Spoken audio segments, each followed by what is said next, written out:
The floorboards of the Blackwood station were stained with 10 years of tobacco juice, boot mud, and the grease of engines that had long since rusted into scrap. And it was Sarah's job to scrub them until her knees felt as though they had been shattered by a hammer. It was mid-July in the Nevada Territory, and the heat lay over the town like a wool blanket soaked in boiling water. The air inside the station was thick with the smell of unwashed bodies, stale beer from the saloon across the street, and the acrid bite of burning coal. Sarah moved across the planks on her hands and knees, pushing a gray rag back and forth, her breath coming in short, heavy rasps that she tried desperately to silence. She was a large woman, broad in the shoulders and heavy in the hips, with arms that had grown thick from hauling water buckets and coal scuttles since she was 12 years old. Her dress was a faded calico sack, patched so many times the original pattern was lost beneath squares of brown and gray rough spun. It pulled tight across her chest and stomach, a fact that the town of Blackwood never let her forget. Missed a spot there, so the voice belonged to Silas Thorne, the station master. He was a thin, wire-framed man who seemed to exist entirely on malice and chewing tobacco. He stood over her now, the toe of his polished boot nudging her thigh. Sarah did not look up. She learned long ago that looking up only invited more cruelty. She simply shifted her weight, the timber groaning softly beneath her, and scrubbed the spot he had pointed to, though the wood was already stripped raw. "Deaf as well as dumb," Thorne muttered to the two cattlemen leaning against the ticket counter. They laughed, a sharp, barking sound that made Sarah's skin prickle with heat that had nothing to do with the weather. "Don't waste your breath. Silas," one of the cowboys drawled, spitting a stream of brown juice perilously close to Sarah's hand. "Livestock don't speak English. You'd get more conversation out of my horse. And she is prettier to look at, too." Sarah kept her eyes on the grain of the wood. 1, 2, 3. She counted in her head. Scrub, rinse, ring. If she counted, she could not hear them. If she focused on the gray water swirling in the galvanized bucket, she did not have to think about the hunger clawing at her belly or the loneliness that felt heavier than the coal she carried. She was 24 years old, though she felt 100. She had been orphaned at 14 when her mother died of the coughing sickness, leaving Sarah with nothing but a terrifying warning whispered in the dark. "You are too big for this world. Sarah, you have to make yourself small, or they will break you." But Sarah could not make herself small. She took up space. She broke chairs if they were rickety. She blocked hallways. She existed in a way that offended the sensibilities of the delicate ladies who stepped off the trains from San Francisco, holding scented handkerchiefs to their noses. To the men, she was a grotesque joke, something to be jeered at when the whiskey ran high. To the women, she was a cautionary tale of gluttony and sloth, despite the fact that Sarah ate less than any of them and worked twice as hard. "Get up," Thorne snapped, kicking the bucket so that slop water sloshed over the rim onto the floor she had just dried. "The 5 o'clock from Carson City is late, but the telegraph says it is coming in heavy. I need the coal bins topped off before the engine gets here. Move it." Sarah hauled herself up. Her knees popped loud enough to be heard over the hum of flies. She grabbed the heavy iron handle of the bucket, her knuckles white, and limped toward the back door without a word. As she passed the ticket counter, she kept her head down, her chin tucked into her chest, hiding the face that no one ever looked at properly. "God in heaven," the cowboy whispered as she passed. "It is a wonder the floorboards don't snap." Sarah pushed through the heavy swinging doors onto the loading platform and into the blinding afternoon sun. The heat hit her like a physical blow. The platform was empty, save for a few stray dogs fighting over a bone in the dust of the street below. She walked to the coal shed, the silence of the outdoors a momentary mercy. Inside the shed, she shoveled. The coal was black and dusty, coating her skin in a fine layer of soot that mixed with the sweat trickling down her neck. She filled the scuttle, lifted it, 70 pounds of dead weight, and carried it to the waiting bins near the track. She did this 4 times. Her back screamed. Her hands, calloused and scarred from years of rough labor, throbbed.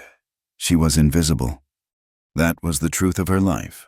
She was a pair of hands to clean, a back to carry, a shape to mock. But she was not a person. No one had touched her with kindness since her mother's hand went cold in her grip 10 years ago. Sometimes, late at night in the closet-sized room she rented above the livery stable, she would hug her own arms, pressing her fingers into her flesh just to feel human contact, just to remind herself she was real and not merely a shadow cast by someone else's life. A whistle shrieked in the distance. 5 o'clock was arriving. Nearly an hour late, the ground began to tremble. Sarah wiped her forehead with the back of her blackened hand and moved to the far end of the platform, near the water tower, trying to make herself part of the scenery. She watched as the iron beast roared into the station, steam hissing in great white clouds that smelled of sulfur and power. The brakes screeched, metal grinding on metal, and the train shuddered to a halt. Chaos erupted. The doors opened and passengers spilled out. Men in dusters, women in traveling silks, children crying from the heat. Porters rushed forward to grab trunks. Thorne was shouting orders, his voice shrill and commanding. Sarah watched from the shadows of the water tower. She liked to watch the reunions. A father catching a daughter in his arms, a husband tipping his hat to a wife. It was a form of torture she inflicted on herself, drinking in the affection of strangers while her own heart withered like dry sagebrush.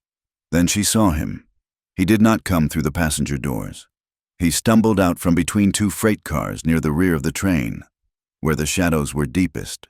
He fell more than walked, landing hard on one knee in the gravel beside the track. He was tall, even on his knees. His clothes were rags, a coat that might have once been blue but was now the color of dirt and dried blood, and trousers torn at the knee. He tried to stand, gripping the side of the coal car, but his legs gave way, and he collapsed face forward into the dust, just 10 feet from where Sarah stood. For a moment, Sarah froze. She looked toward the main platform. Thorne was arguing with a conductor. The cowboys were ogling a woman in a red dress. No one had seen the man fall. He was just another piece of debris in a dirty town. Her mother's voice whispered in her ear, "Stay small. Sarah, don't get involved." But the man groaned, a low, guttural sound of agony that vibrated in Sarah's own chest. Before she could think, before she could remember that she was a pig and a sow and a thing to be ignored. She was moving. She crossed the distance between them in 3 long strides. The gravel crunched under her boots, but the noise of the station swallowed the sound. She dropped to her knees beside him, ignoring the sharp stones biting into her legs. "Mister," she whispered, her voice rusty from disuse. The man rolled onto his side. His face was a map of violence. One eye was swollen shut, purple and angry. His lip was split, caked with dark blood. A week's worth of beard covered his jaw, matted with grime. But it was the dark stain spreading across the left side of his coat that made Sarah's breath catch. He had been shot, or stabbed, or perhaps both. His good eye flew open. It was a startling, piercing gray, like a winter sky before snow. He did not see a fat maid. He saw a threat. His hand, stained with coal dust, clumsily fumbled for the holster at his hip. Sarah saw the iron grip of a Navy revolver.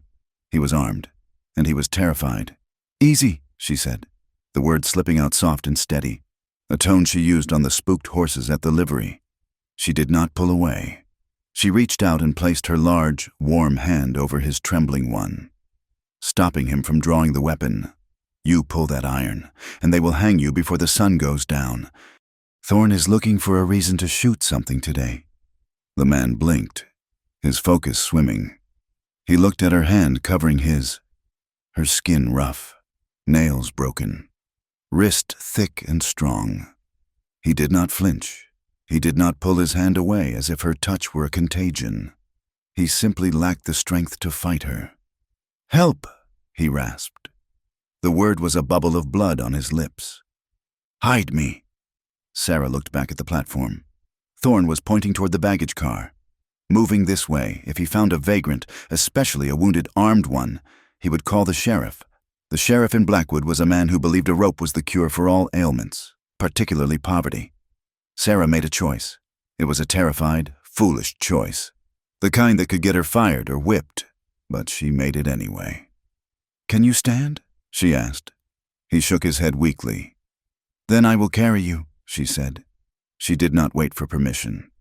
Sarah maneuvered her arms under his shoulders. He was a heavy man, dead weight in his exhaustion, big-boned and tall. Any other woman in the town would have failed. But Sarah was not any other woman. Sarah had carried sacks of grain and barrels of water her whole life. Her body, the very thing the world mocked her for, was suddenly her greatest weapon. She gritted her teeth and heaved. With a low grunt of effort, she hauled him upward. He cried out, a stifled sound of pain, and slumped against her. Her shoulder dug into his armpit. Taking his weight, he smelled of iron, old sweat, and fear. "Walk," she commanded softly. "Move your feet." She dragged him not toward the station, but away from it, toward the darker shadow of the loading ramp. Underneath the station's main wooden walkway was a service door that led to the root cellar and supply storage. It was kept locked, but Sarah knew where Thorne kept the spare key, on a rusted nail behind the rain barrel, hidden from sight. They stumbled together. Sarah was a wall of support, absorbing his stumbling steps. To anyone glancing over, they might have looked like a drunken couple stumbling home, two shadows merging in the twilight. They reached the door. Sarah propped him against the rough wood siding. He was sliding down, consciousness fleeing him. "Stay," she whispered. She scrambled to the rain barrel, her fingers frantically searching the wood. "Please, please be there." Her finger hooked the cold iron of the key ring. She snatched it, her heart hammering against her ribs like a trapped bird. She ran back, jammed the key into the padlock, and twisted. The lock groaned but clicked open. She shoved the heavy door inward, revealing a gaping maw of darkness that smelled of damp earth and potatoes. "Come on," she murmured, grabbing him again. She guided him down the 3 wooden steps, closing the door behind them and plunging them into absolute blackness. She knew the layout by heart. She navigated past the crates of dry goods and the barrels of kerosene to the back corner, where old burlap sacks were piled for transport. "Down," she said, lowering him. He collapsed onto the sacks with a heavy exhale. Sarah fumbled in her pocket for a lucifer match. She struck it against the stone wall, the sudden flare of sulfur stinging her nose. The tiny flame illuminated the small, dirt-walled room. The stranger lay on his back, his chest heaving, his eyes were closed. The blood on his coat was wet and fresh. Sarah's hand shook as she held the match. She was hiding a man, a dangerous man. She looked at him, really looked at him. He was not soft like the town merchants, nor preening like the cowboys. He looked broken. He looked discarded. The match burned down to her fingertips, stinging her skin. She hissed and dropped it, darkness rushing back in. "I have to go," she whispered into the dark, though she didn't know if he could hear her. "If I am not upstairs to mop the waiting room, they will come looking. Stay quiet. Don't make a sound." There was no answer but his ragged breathing. Sarah slipped out, locking the door behind her, and returned the key to the nail. She smoothed her apron, wiped the sweat from her face with her sleeve, and walked back onto the platform just as Thorne shouted her name. "Sarah, where in the blaze have you been?" "Coal bins, sir," she said, her voice flat and practiced. "Just like you said." "Well, get the mop. Someone spilled whiskey in the lobby. Move your carcass." Sarah mopped. She mopped for 3 hours. She cleaned up mud, tobacco spit, and spilled liquor. She emptied ashtrays and polished the brass railing of the ticket booth. Her body moved on instinct, but her mind was 20 feet underground, in the dark, listening to the breathing of a stranger. Every time a boot heel clicked on the floorboards, she flinched, expecting the sheriff to burst in, dragging the man by his collar. But the night wore on. The last train left. The passengers dispersed. Thorne counted the till, locked the safe, and put on his hat. "Lock the back, Sarah, and don't steal any coal on your way out. I count the scuttles." "Yes, sir." Thorne left, the bell above the door jingling cheerfully. Sarah was alone. The station was silent, save for the ticking of the grandfather clock and the settling of the timber. She did not go home. Instead, she went to the small pantry where the staff lunches were kept. She found a heel of stale bread that Thorne had discarded and a tin cup. She filled the cup from the water pump, her hands trembling so badly the water slopped over the sides. She retrieved the key again and went down into the dark. She lit a kerosene lantern this time, keeping the wick low so the light wouldn't bleed through the cracks in the floorboards above. The golden glow washed over the cellar. He was awake. He had pushed himself up into a sitting position, his back against a crate of apples. The revolver was in his hand again, resting loosely on his knee. The barrel pointed at the door. When he saw it was her, the tension leaked out of his shoulders, though his eyes remained wary. Sarah stopped 5 feet away. She felt acutely aware of herself in the small space, her size, her dirty dress, the smell of sweat that clung to her. "I brought water," she said, extending the cup.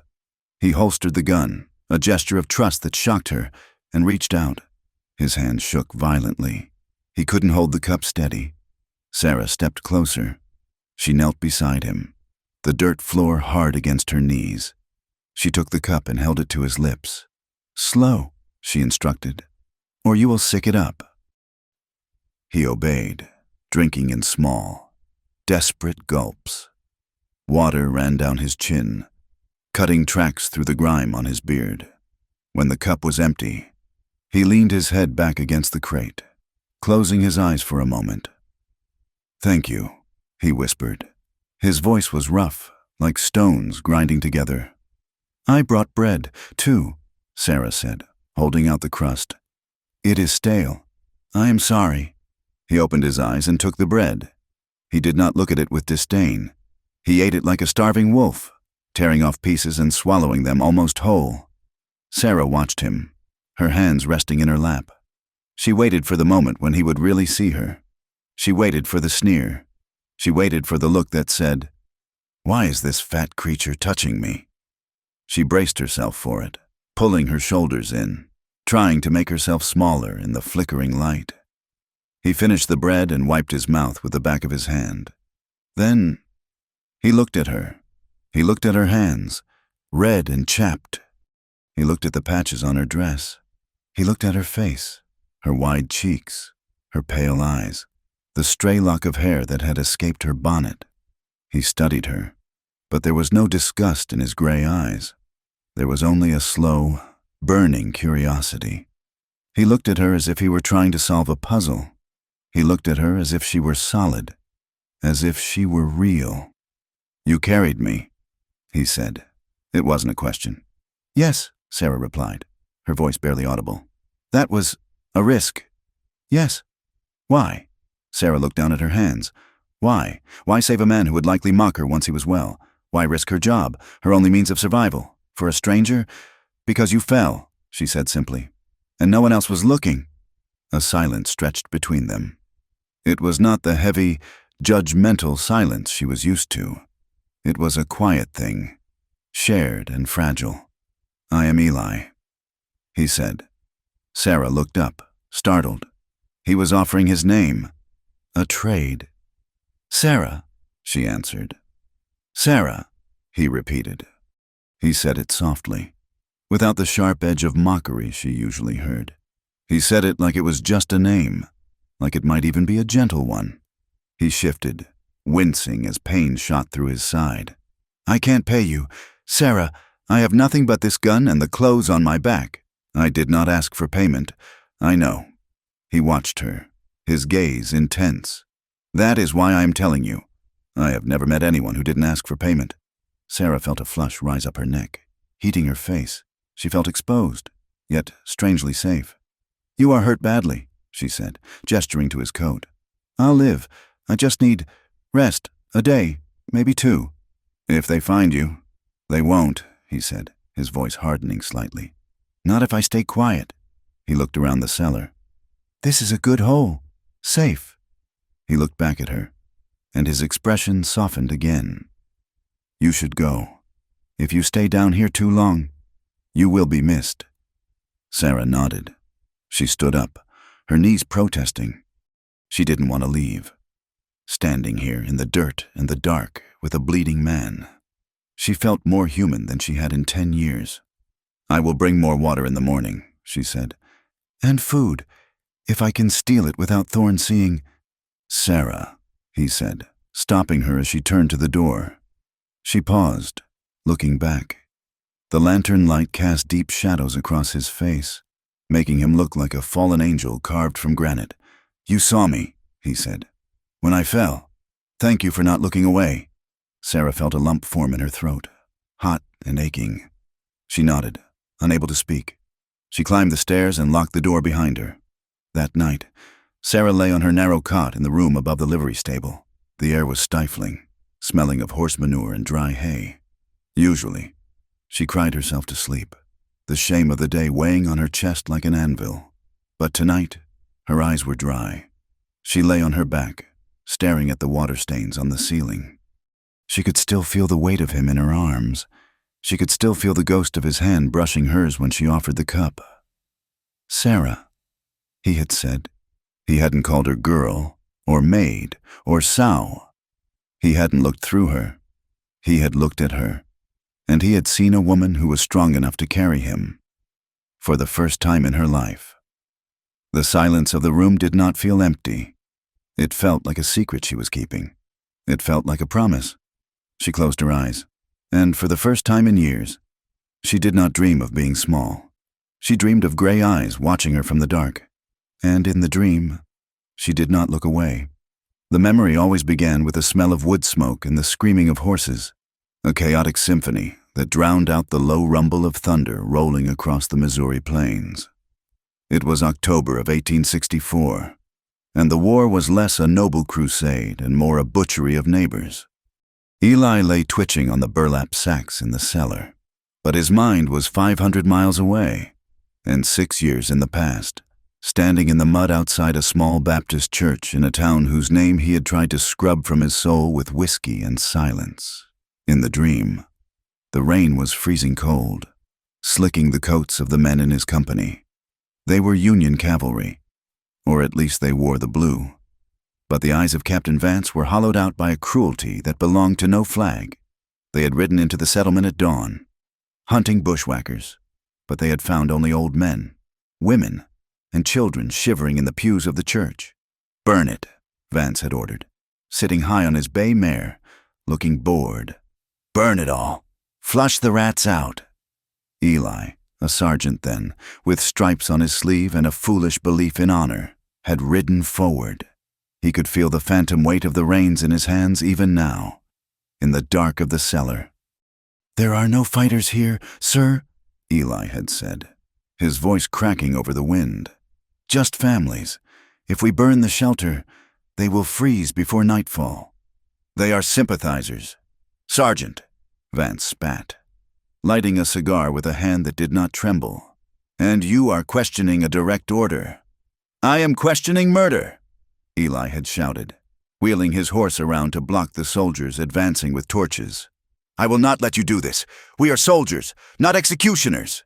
The memory shifted, fracturing into violence, the crack of a pistol butt against his temple, the taste of mud and blood as he fell, the sound of the torch catching the dry timber of the church walls, the screams, not of men, but of the innocent.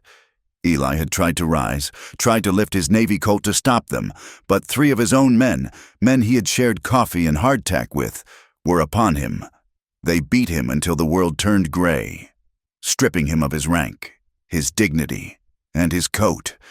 "Leave him for the wolves," Vance had laughed, the sound echoing over the roar of the fire. "Let him freeze with his precious sympathizers." But Eli had not frozen. He had crawled into the woods, fueled by a hatred so pure it kept his blood warm. He had survived, and because he survived, because he knew what Vance and his men, now mercenaries selling their violence to the highest bidder, had done, they could never let him rest. They were not just soldiers anymore, they were a gang of wolves, and Eli was the loose end that could hang them all. "No," Eli groaned, his body thrashing on the potato sacks. "No, don't! He lashed out, his hand striking something solid. He expected the rough bark of a tree or the face of a traitor. But instead, His fingers closed around warmth, a wrist, thick, solid, and alive. Eli's eyes snapped open. The church was gone. The screaming faded, replaced by the rhythmic dripping of condensation and the smell of damp earth. He was in the dark, but a soft, golden light from a lantern flickered near the floor. He was gripping a woman's wrist. He was squeezing it hard enough to bruise. Sarah did not pull away. She sat on an overturned crate beside him, her other hand resting gently over his clenched fist. She did not look terrified, though she should have. Her face, illuminated by the low flame, was calm, anchored in a stillness that cut through his panic. "You are safe," she whispered. Her voice was low, a rumble in her chest that he could feel through the contact of their skin. "You are in Blackwood, in the cellar. It is just a dream. Eli." Eli stared at her, his breath heaving in his chest, sweat soaking the bandages wrapped around his ribs. He looked at his hand gripping her wrist. Her skin was pale, freckled, and broad. It was a working woman's hand, strong and unadorned. Slowly, the tension left his fingers. He released her, his hand falling back onto the burlap. "I hurt you," he rasped, his throat raw. "No," Sarah said, rubbing her wrist absently. "You were fighting ghosts. I have handled spooked stallions with less sense than you." She reached for a tin cup of water and held it to his lips. He drank, the cool liquid washing away the taste of ash from his nightmare. When he finished, he slumped back, exhausted. "How long?" he asked. 4 days, Sarah answered. "The fever broke this morning. You have been sleeping mostly, talking some, shouting some." Eli looked at the ceiling, listening to the muffled thuds of heavy boots walking on the floorboards above. The station, the world. "Did anyone hear?" "The coal chute is thick," Sarah assured him. "And the trains are loud. No one hears the ghosts down here but me." She broke off a piece of hard cheese and handed it to him. He took it, his fingers brushing hers. He noticed that she did not flinch. For 4 days, this woman, this stranger with sad eyes and a body the world likely deemed unlovely, had washed his fever sweat, changed his dressings, and listened to him scream his shame into the dark. "Why?" he asked again. The same question he had asked the first night. Sarah looked down at her apron, smoothing the stained fabric over her knees. "Eat, Eli. You need your strength." Strength returned slowly, like the turning of a rusted wheel. Over the next 3 days, Eli learned the rhythm of Sarah's life. He learned to tell the time by the vibrations of the trains overhead. The morning express to Sacramento shook dust from the rafters at 8 o'clock. The freight train from the mines rattled the jars on the shelves at noon. And at 6, when the heavy footsteps above finally ceased and the iron lock clicked shut, the trap door would open, and Sarah would descend. She brought him scraps, ends of ham, biscuits that had gone hard, apples with bruised spots cut away. To Eli, it was a feast, but more than the food. She brought him a presence. He watched her from the shadows as she moved about the small space, organizing crates or trimming the lantern wick. She moved with a heaviness that spoke of exhaustion. Yet there was a grace to it, a careful economy of motion. He saw how she rubbed her lower back when she thought he was sleeping. He saw the way she paused to stare at the stone wall, her face going slack with a loneliness so profound it made his own chest ache. She was a fortress of a woman, built to endure, yet he could see the cracks in the mortar. Upstairs, the world was closing in. Sarah felt the suspicion like a tightening noose. It started with small things. Silas Thorne stood by the ticket counter one morning, tapping a pen against his teeth, watching her as she scrubbed the entryway. "We are missing a paring knife from the lunchroom," Thorne said, his voice oily. "And 3 candles." Sarah did not stop scrubbing. "Perhaps the cook misplaced them, sir, or the rats took the tallow." Thorne stepped closer, his shadow falling over her. "Rats don't take knives, Sarah. And you have been looking peaky, tired, dragging your feet more than usual, if that is possible. I am scrubbing as hard as I can." "Mr. Thorne." Maybe you have got a stray dog down in the alley you're feeding, Thorne sneered, kicking the bucket. Or maybe you are just eating twice as much, you greedy sow. Sarah absorbed the insult as she had absorbed thousands before it. She let it hit her, pass through her, and settle in the deep, cold pit of her stomach. She did not reply. She simply wrung out the rag, the gray water dripping between her fingers like tears. But the fear was there. It wasn't fear for herself. She was used to the cruelty of men. It was fear for Eli. If Thorne found him, he wouldn't just turn him in. He would hand him over to the first bounty hunter who passed through. Or worse, the sheriff would hang him for a vagrant and a thief. Later that afternoon, she was sweeping near the saloon doors when she heard two cattle drovers talking. "Saw a rider come through yesterday," one said, lighting a cigarette. "Big fella, scar down his cheek, asking about a deserter. Said there is $500 in gold for the man's head." "500?" the other whistled. "For that price, I would turn in my own mother." Sarah's grip on the broom handle tightened until her knuckles were white. $500. That was more money than she would earn in 10 lifetimes. It was enough to turn every man in Blackwood into a hunter. She hurried through her chores, her heart hammering a frantic rhythm against her ribs. She stole a rasp file from the maintenance shed, slipping it into her bloomers, the cold steel biting into her thigh. If Eli had to run, he might need to cut a chain or a lock. She didn't know why she took it, only that she needed him to be ready. When she finally made it down to the cellar that evening, she was trembling. Eli was sitting up, sharpening his knife on a stone he had pried from the floor. He looked better. The color had returned to his face, and he had shaved the worst of the beard with the knife and a bit of water, leaving him looking younger, though no less dangerous. He saw her shaking immediately. He set the knife down and stood up. It was the first time he had stood fully upright in days. He towered over her, broad and imposing, but his posture was one of concern, not threat. "What is it?" he asked, his voice low. "Did they find us?" "No," Sarah said, leaning back against the door, fighting to catch her breath. "But there are men asking. Hunters. They are offering gold. Eli, $500. Eli's jaw tightened, a muscle jumping in his cheek. "Vance's men." I knew they wouldn't stop. He looked at the small pile of supplies she had gathered for him. "I have to leave. Tonight, I cannot keep putting you in danger. Sarah." "You cannot walk 5 miles, let alone run into the mountains," Sarah argued, stepping forward. "Your wound is barely scabbed over. If you tear it open in the snow, you will bleed to death before morning." "Better to bleed in the snow than have them find me here," he said, stepping toward her. "If they find me with you, Sarah, they will not just hurt me. Do you understand? These are men who burn churches. They will kill you for sport." "I don't care," Sarah snapped. The words hung in the air, shocking them both. Sarah's eyes widened. She had never spoken back to a man in her life. She had never defied anyone. But the thought of him walking out into the dark, bleeding and alone, terrified her more than Thorne, more than the hunters, more than death itself. Eli stopped. He looked at her, really looked at her, searching her face.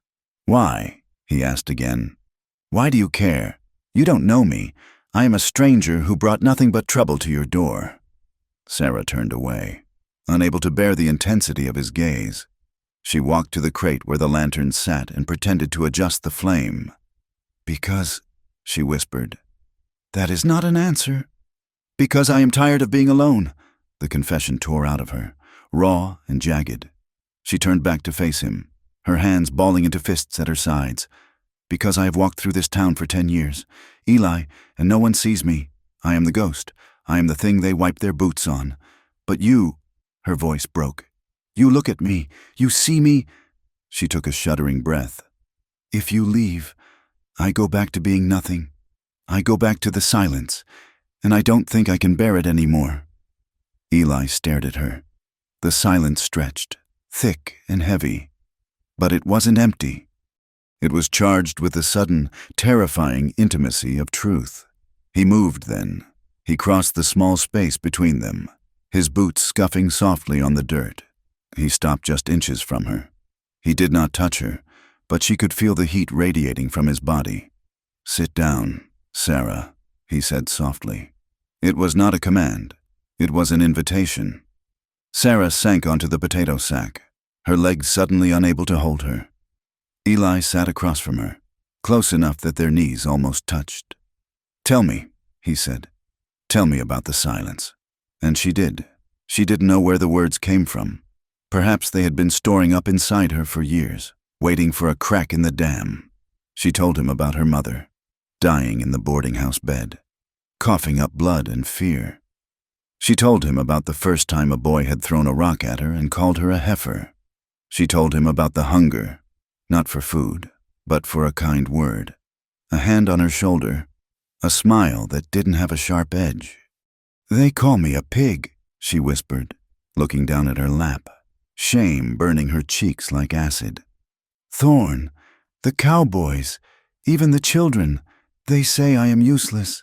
They say I take up too much room in the world."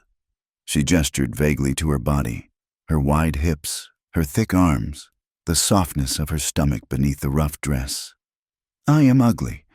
Eli, I know what I am. I made a mistake." She waited for him to agree.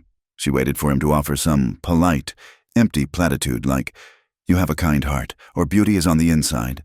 But Eli did not speak immediately. He reached out and took her hand. His palm was calloused, rougher than hers, but his touch was impossibly gentle. He turned her hand over, tracing the lines of her palm with his thumb, tracing the scars from the coal bucket and the lye soap. "I have seen ugly," Eli said quietly. His voice was like gravel, but steady as a mountain. "I have seen men burn families alive and laugh while they did it. I have seen officers starve their own troops to sell the rations for gold. That is ugly. Sarah, that is the rot of the soul." He looked up, catching her eyes and holding them. "I look at you, and I don't see a mistake," he said. "I see the woman who carried 200 pounds of dead weight into the dark to save a stranger. I see hands that are strong enough to work a man into the ground, but gentle enough to wash a wound without hurting it." He leaned closer, his gray eyes fierce. "You are not useless, and you are sure as hell not ugly. You are the only beautiful thing I have seen in 5 years. Sarah's breath hitched. She tried to pull her hand away, terrified by the hope flaring in her chest. But he held on. "Don't," she whispered. "Don't lie to me. Please, I can take the insults, but I cannot lie." "I don't lie," Eli said. "Not about this." The air in the cellar seemed to thin, making it hard to breathe. The lantern flickered, casting dancing shadows against the stone walls. Sarah looked at him, this broken, hunted soldier, and saw her own reflection in his eyes. He didn't see a maid. He didn't see a joke. He saw a woman. A strange, terrifying bravery rose in her throat. It was the same instinct that had made her run to him on the platform, the same instinct that had made her steal the key. Slowly, with trembling fingers, she reached for the strings of her apron. "Sarah?" Eli murmured, a question in his voice, but he did not look away. She untied the knot. The dirty canvas apron, stained with the day's grease and coal dust, fell to the dirt floor. She stood up. Her heart was hammering so hard she thought it might burst through her ribs. She reached for the buttons of her bodice. Her hands shook so badly she fumbled, but she forced herself to continue. She wasn't doing this to seduce him. She didn't know how to seduce a man. She had no wiles, no practiced glances. This was something else. This was a confession. This was her saying, "Here, this is the truth of me. Look at it, and if you turn away, then let it be now so I can die of it." She pushed the heavy cotton dress off her shoulders. It pooled around her hips, leaving her standing in her chemise and bloomers. The undergarments were plain, cotton turned gray with age, mended in a dozen places. She stood before him in the dim light, exposed. Her arms were thick and pale. Her stomach was soft, pressing against the thin fabric of her chemise. Her thighs were heavy and strong. She closed her eyes, bracing herself for the sound of his disgust. She waited for the laugh, but there was only silence. Then, the sound of boots shifting on dirt. She felt the warmth of him before he touched her. She opened her eyes. Eli was standing in front of her. He was not looking at her face. He was looking at her body. His gaze moved over the curve of her shoulder, the swell of her breast, the wideness of her hips. There was no mockery in his face. There was a reverence that made her knees weak. He reached out. His hand hovered for a second, as if asking permission, and then his fingers brushed the bare skin of her upper arm. Sarah gasped. The sensation was electric. No one had touched her skin like that, without violence, without accident, in her entire adult life. "Sarah," he breathed. He stepped closer. His hands moved to her waist, his large palms spanning the curve of her hips. He didn't try to hide her size. He held it. He grounded her. "You are soft," he whispered, his thumbs rubbing gentle circles against her side through the thin cotton. "Like peace." Sarah let out a sob, a broken, jagged sound. The dam broke. The years of holding herself rigid, of sucking in her stomach, of hiding in corners, crumbled. She slumped forward, her forehead resting against his chest. Eli's arms came around her instantly. He didn't just hold her, he enveloped her. He pulled her tight against him, burying his face in the crook of her neck. He smelled of the soap she had brought him and the metallic tang of the gun oil. But beneath that, he smelled of man, warm and solid. They sank down onto the pile of sacks together. It was not a tumble of lust. It was a collapsing of defenses. They lay side by side in the narrow space, the lantern burning low. Sarah lay on her side, and Eli lay behind her, his arm draped over her waist, his hand flat against her stomach. She cried. She cried for the mother she barely remembered. She cried for the little girl who had been told she took up too much space. She cried for the loneliness that had eaten her hollow. Eli did not shush her. He did not tell her to stop. He simply held her. He pressed his chest against her back, his chin resting on the top of her head. She felt the tension in his body, the coil of muscle and scar tissue. He was a weapon of war, a man who had killed and been broken. But here, in the dark, he was offering her his protection. "I have you," he whispered into her hair. It wasn't just a comfort. It sounded like an oath. He shifted, pulling her closer until there was no space between them. His hand moved up to rest over her heart, feeling the frantic rhythm of it slowing, settling. Sarah stopped crying. She lay in the circle of his arms, listening to his breathing sync with hers. She looked at her hand resting on top of his, her large, rough hand, and his scarred, deadly one. They fit, for the first time. The darkness of the cellar did not feel like a hiding place. It felt like a home. Eli shifted his grip, tightening his hold on her. His jaw clenched against her shoulder as if he were fighting a war in his head, and she was the only ground he refused to cede. "They will not touch you," he murmured, his voice drifting into the space between waking and sleep. "I swear it, Sarah." "They will never make you feel small again." Sarah closed her eyes. The floor was hard, the air was cold, and death was hunting them from the north. But as she drifted off, wrapped in the arms of the soldier who had seen her, Sarah felt something she had never felt before. She felt worthy.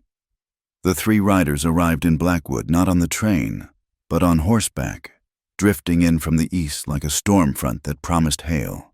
They rode animals that had been ridden hard, their flanks coated in dust and dried lather, and they wore long duster coats that concealed the iron at their hips. They did not look like traders, though that was the lie they told the stable boy when they handed over the reins. They looked like wolves who had learned to walk on two legs. The leader was a man named Silas Vance. He had a face that looked as though it had been carved from granite and then left out in the rain to erode.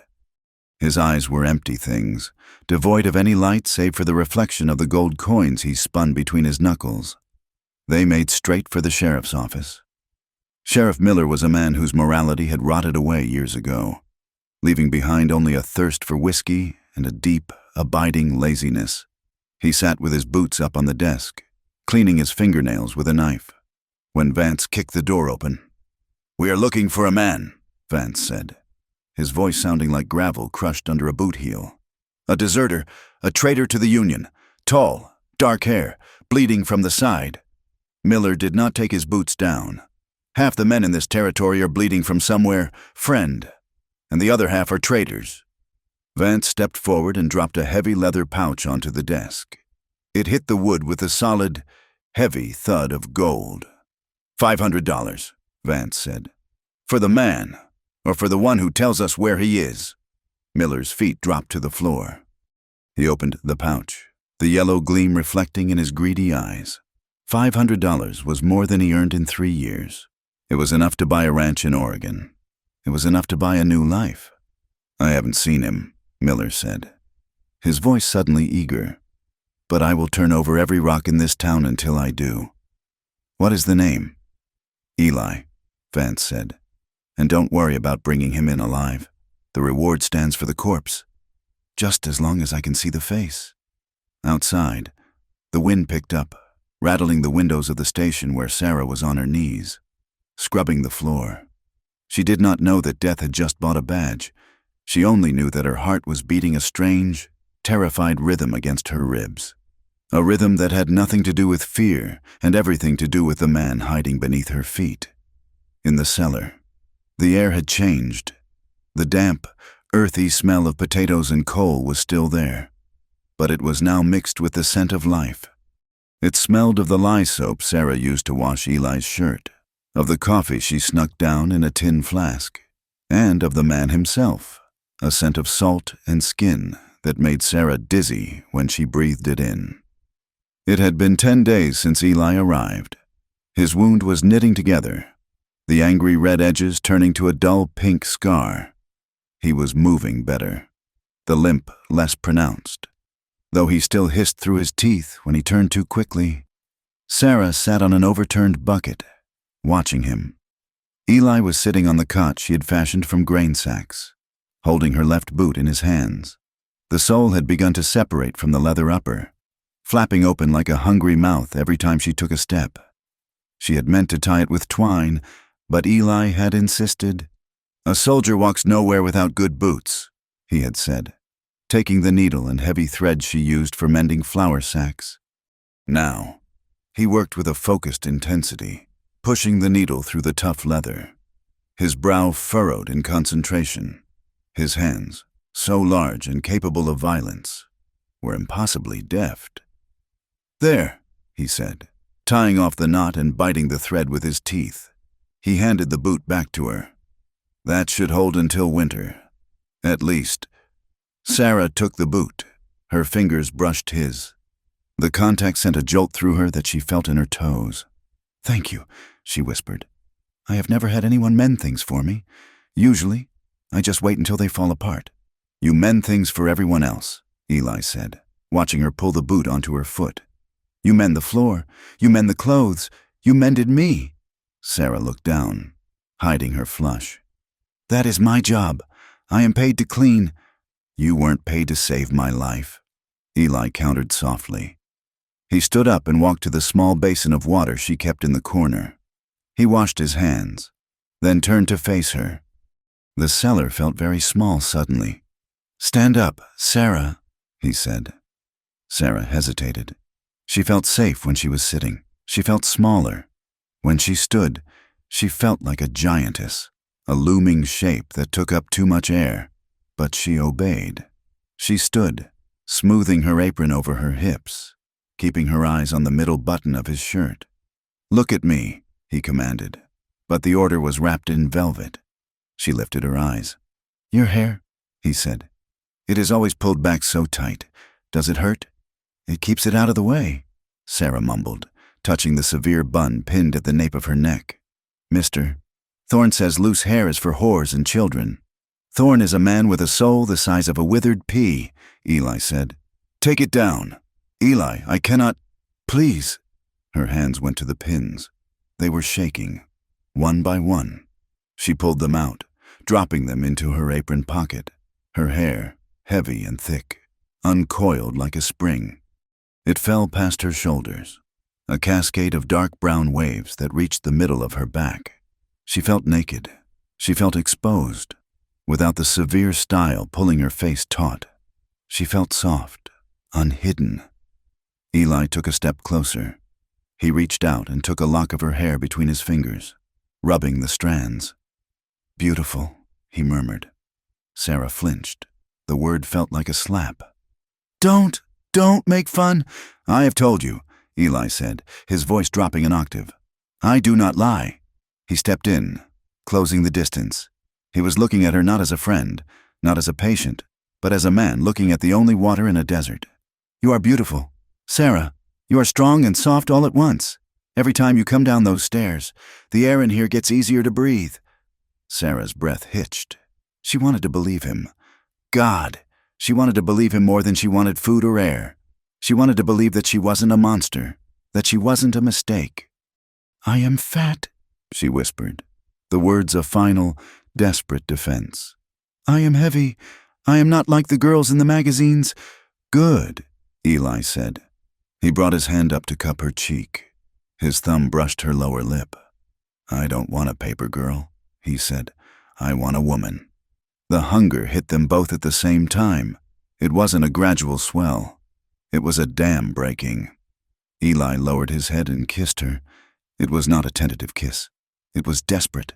It tasted of the darkness and the secret they shared. Sarah froze for a heartbeat, shocked by the sensation of his mouth on hers, hot, firm, demanding. Then, with a small whimper in her throat, she melted. She reached up, her hands tangling in his hair, pulling him closer. She opened her mouth to him, and he groaned, a low sound of want that vibrated against her lips. They stumbled backward until Sarah's legs hit the edge of the cot. They went down together, a tangle of limbs and heavy breath. Sarah panic flared. She tried to suck in her stomach, to hide the rolls of flesh, to make herself rigid and flat. She tried to pull her apron over her midsection, a shield against his hands. Eli felt her withdrawal. He pulled back, breaking the kiss, his breathing ragged. "Stop it," he whispered fiercely. He took her hands and pinned them gently to the mattress above her head. Then, he moved his hands down. He unbuttoned her bodice, his fingers shaking with haste, but his touch reverent. He pushed the fabric aside. He untied the strings of her bloomers. Sarah squeezed her eyes shut, tears leaking out. "Don't look," she begged. "Please, Eli, don't look." "Open your eyes," he said. She shook her head. "Sarah, open them." She opened them. Eli was not looking at her face. He was looking at her body. He leaned down and pressed a kiss to the soft curve of her shoulder. Then he moved lower. He kissed the swell of her breast. He moved lower still. When his lips touched the soft, round slope of her belly, Sarah cried out. It was a sound of pure shock. No one touched her there. That was the place of her greatest shame, the evidence of her greed, her size, her failure. But Eli did not recoil. He kissed the skin. He rested his cheek against the softness of her stomach, wrapping his arms around her waist, holding her as if she were precious. "This is real," he whispered against her skin. "This is warmth. This is life. Do not hide this from me." The wall inside Sarah crumbled. The shame, built brick by brick for 20 years, turned to dust under the heat of his mouth. She released a sob that tore through her chest, and her hands came down to cradle his head, pressing him closer. They made love in the flickering lantern light, on a bed of grain sacks. It was clumsy at first, driven by a lifetime of starvation on her part and a desperate need for connection on his. But then it smoothed into a rhythm that was ancient and undeniable. Sarah forgot to be small. She forgot to be quiet. She clung to his shoulders, her nails digging into his skin, anchoring herself to him as the only solid thing in a spinning world. She felt his weight, his power, and for the first time, she matched it with her own. She met him, hunger for hunger, need for need. When it was over, they lay tangled together, sweat cooling on their skin. The lantern flickered and died, plunging them into darkness. Sarah lay in the dark, listening to Eli's heartbeat against her ear. The euphoria began to fade, replaced by the cold creep of reality. What had she done? She was a maid. He was a soldier. Men like him took what they needed and left. Men like him did not stay with women like her. The morning would come. and with it, the regret. He would look at her in the harsh light of day and see the mistake he had made. She tried to pull away, to curl into herself. Eli's arm tightened around her instantly. "No," he said in the dark. His voice was rough with sleep and satisfaction. "You don't get to run away now. You will want to leave," Sarah whispered into the dark. "In the light, you will see." "I have seen," Eli said. He shifted, pressing a kiss to her forehead. "I have seen everything, Sarah, and I am telling you now." He took her hand and pressed it flat against his chest, over his heart. "You are mine now," he said, "and I am yours. The rest of the world can burn for all I care." Morning came too soon. The first gray light of dawn filtered through the cracks in the floorboards above. Sarah dressed quickly, her hands fumbling with her buttons. She felt different. Her skin felt sensitive, alive. Her body, which had always felt like a burden she had to drag around, now felt like a secret garden she carried with her. Eli watched her from the cot. He was smiling, a lazy, satisfied expression that made Sarah blush furiously. "I have to work," she whispered. "Thorn will be checking the inventory." "Come back soon," Eli said. "I will get lonely." She kissed him, a quick, hard press of lips, and hurried up the stairs. The day was a blur. Sarah scrubbed the floors, but she didn't feel the ache in her knees. She hauled the coal, but the buckets felt light. She caught her reflection in the station window and stopped. Her hair was pinned back, yes, but a few strands had escaped. Her cheeks were flushed. Her eyes were bright. She looked alive. "You are smiling, pig," Thorn sneered as he walked past her to the telegraph office. "What have you got to smile about? Did you find a pie cooling on a windowsill?" Sarah didn't flinch. She didn't look down. She looked at Thorn's narrow, mean back and felt a sudden, fierce pity for him. He didn't know what it was like to be touched. He didn't know what it was like to be seen. "Just a nice day, Mr. Thorn," she said. Thorn stopped. He turned slowly, his eyes narrowing. Sarah never spoke back. Sarah never offered opinions on the weather. He looked at her, really looked at her, and saw the flush on her neck, the brightness in her eyes. He saw a woman who had a secret, and he hated her for it. The sun began to set, casting long, bloody shadows across the station floor. The station emptied out. Sarah finished her rounds, her heart racing. She needed to see him. She needed to make sure he was real, that the night before hadn't been a fever dream. She checked the hallway. Empty. She hurried to the supply door. She didn't take the key. The lock was already undone from her earlier visit. She slipped inside the small antechamber at the top of the stairs. Eli was there. He had come up the steps, standing just inside the shadow of the doorframe, waiting for her. He must have heard her footsteps. "Sarah," he breathed. She went to him. He pulled her into the dark of the stairwell, his arms going around her waist. He kissed her, deep and hungry, pressing her back against the rough wood of the wall. Sarah melted into him, her hands coming up to cup his face. For a moment, there was nothing but the two of them. Then, the door behind them swung open. Light flooded the small space. Silas Thorn stood there. His face was a mask of shock that quickly twisted into a rictus of fury. "I knew it," Thorn hissed. Sarah and Eli broke apart. Eli shoved Sarah behind him instantly, his hand going for the knife at his belt, but he had left his gun downstairs. Thorn stared at them. He looked at Eli, tall, handsome, scarred. He looked at Sarah, flushed, disheveled, her hand clutching Eli's shirt. "A lover?" Thorn laughed, a high, incredulous sound. "The pig has a lover?" He stepped back, keeping the door open. "And a vagrant at that, a drifter living in my cellar, eating my food, rutting with my help." "Walk away, Thorn," Eli warned, his voice low and deadly. "Close the door and walk away." "Oh, I don't think so," Thorn sneered. "I think the sheriff needs to hear about this. I think the whole town needs to hear about this." He looked at Sarah with pure venom. "You disgust me. I let you work here out of charity, you great lumbering animal, and this is how you repay me, rolling in the dirt with a beggar?" Thorn slammed the door in their faces and turned the key in the lock. "Trapped!" Thorn shouted through the wood.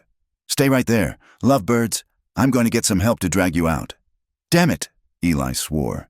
He threw his shoulder against the door, but it was solid oak, reinforced with iron bands. "The lower door," Sarah gasped. "The coal chute." "Too small for me," Eli said. He turned to her, grabbing her shoulders. "Listen to me. He is going for the sheriff. We have to move. Now." "How?" "We break it down," Eli said. "Stand back." He backed down the stairs, giving himself room, then threw his weight against the door. The wood groaned. He did it again, and again. It took 5 minutes of brutal effort before the lock splintered. The door flew open, but they were too late to run quietly. Thorn was waiting, and he wasn't alone. He stood in the main hallway of the station, flanked by 2 men Sarah recognized from the saloon. Drifters, drunk and mean, with eyes that lingered on her body with a mixture of repulsion and dark curiosity. "There they are," Thorn crowed, pointing a shaking finger. "The sow and her stud." Eli stepped in front of Sarah, his posture shifting into that of a soldier. He was unarmed save for the knife, and the men had pistols tucked into their belts. "Let us pass," Eli said calmly. "I don't think so," one of the drunks said, stepping forward. He was a heavy man with a red face. "Silas says you've been stealing from the station, and he says to the girl, well, he says the girl needs to be taught a lesson about her place." The man looked at Sarah, licking his lips. "A big girl like that. Might be fun to see her squeal." Sarah shrank back, the blood draining from her face. The words cut deeper than any whip. "Disgusting. Pig. Squeal. She ain't a woman," Thorn spat. "She's livestock. Look at her." The red-faced man lunged. He didn't go for Eli. He went for Sarah, his hand reaching out to grab the front of her dress. "Come here, sow!" The world seemed to slow down. Sarah saw the dirty fingernails reaching for her. She saw the leer on Thorn's face. Then, a thunderclap shattered the room. Eli had moved with a speed that defied his injury. He hadn't reached for his knife. He had stepped into the man's guard, snatched the pistol from the drunk's belt, and fired in one fluid motion. The red-faced man dropped like a stone, a hole in the center of his forehead. Silence, absolute and ringing, filled the station. Thorn stumbled back, his face turning the color of old milk. The second drunk threw his hands up, terrified. Eli stood over the body, smoke curling from the barrel of the stolen gun. His face was not the face of the lover who had kissed her belly. It was the face of the soldier who had survived the fire. It was cold, efficient, and terrifying. He turned the gun on Thorn. "She is not livestock," Eli said. His voice was a quiet rasp that carried more weight than a scream. "She is the only clean thing in this entire godforsaken town." Thorn fell to his knees, blubbering. "Don't shoot! Please, God, don't shoot!" Eli hesitated. He could kill them all. It would be easy. It would be justice. But then he felt Sarah's hand on his arm. She was trembling violently. "Eli," she whispered. "Please, let's just go." Eli looked at her. He saw the terror in her eyes. He saw that she didn't want blood. She just wanted out. He lowered the gun, but didn't drop it. He reached out and grabbed Sarah's hand. "Run," he said. They ran. They burst through the double doors of the station and into the cool night air. The wind was howling now, carrying the first biting flakes of snow from the mountains behind them. Thorn was screaming for the sheriff. They didn't look back. They sprinted past the coal bins, past the water tower, and into the darkness of the tree line. Sarah's lungs burned. Her heavy boots slammed against the frozen earth, but she didn't stop. She held onto Eli's hand as if it were a lifeline pulling her out of a drowning ocean. They ran until the lights of Blackwood were just distant stars behind them, swallowed by the dark. They ran until the only sound was the wind in the pines and the desperate rhythm of 2 hearts beating against the night. "You're mine," Eli had said. And as they plunged into the wilderness, Sarah realized it was true. She wasn't a maid anymore. She wasn't a ghost. She was a woman running for her life. And for the first time, she had something worth running for. The mountains rose up like the jagged teeth of a sleeping wolf, gray and unforgiving against a sky that promised nothing but snow. They had been climbing for 3 days since leaving Blackwood, ascending into the high country where the air grew thin and tasted of ice. The adrenaline that had carried them out of the station had long since burned away, leaving only a cold, grinding exhaustion. The terrain was brutal, steep inclines of loose shale that gave way to drifts of old, hardened snow. Every step was a battle against gravity and the biting wind that whipped through the pines, seeking any gap in their inadequate clothing. Eli was failing. Sarah felt it in the way he leaned heavier on her shoulder with each mile. The burst of strength that had allowed him to shoot the drunkard in the station had been a final flicker of his reserves. Now, the wound in his side, aggravated by the desperate scramble up the rocky slopes, had torn open. She saw the blood first, a dark, wet stain spreading across the gray wool of his coat, freezing stiff at the edges. "We have to stop!" Sarah shouted over the wind, her voice snatched away almost as soon as it left her lips. "Keep moving!" Eli gritted out. His face was the color of ash, his lips blue. "Cannot stop. They will track the blood. You cannot walk. Eli, you are dragging your leg." He tried to argue, to push forward, but his body betrayed him.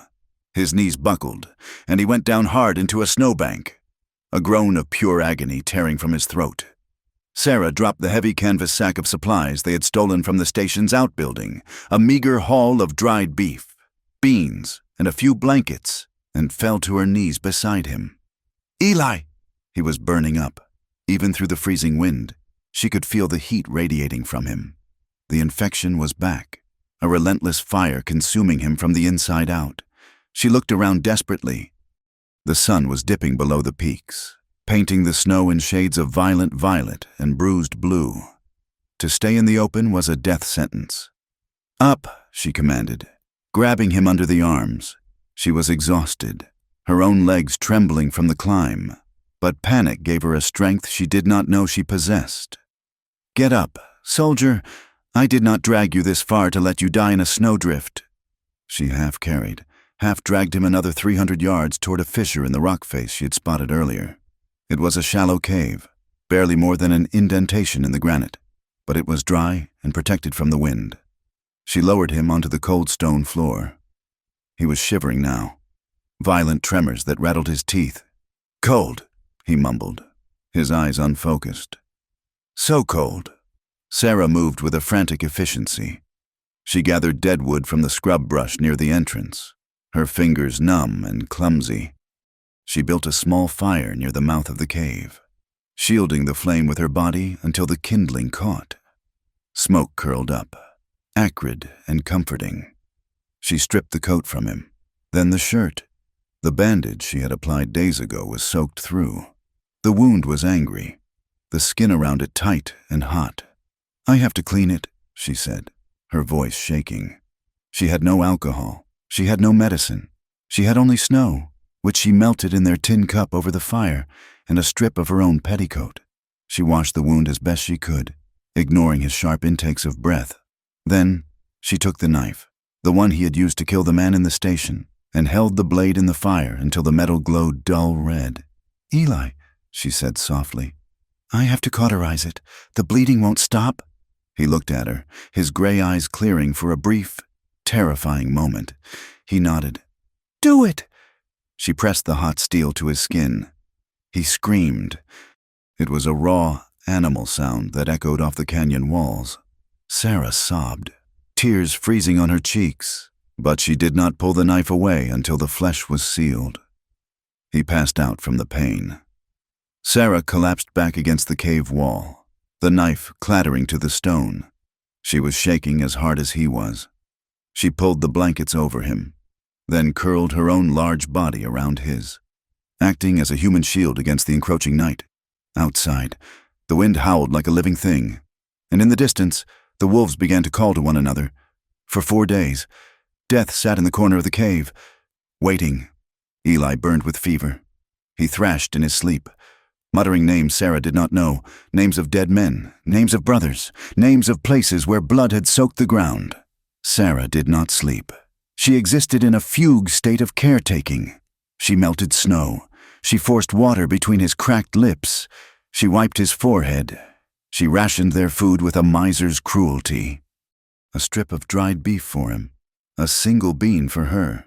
She was starving, her stomach cramping with a hollow ache that never ceased.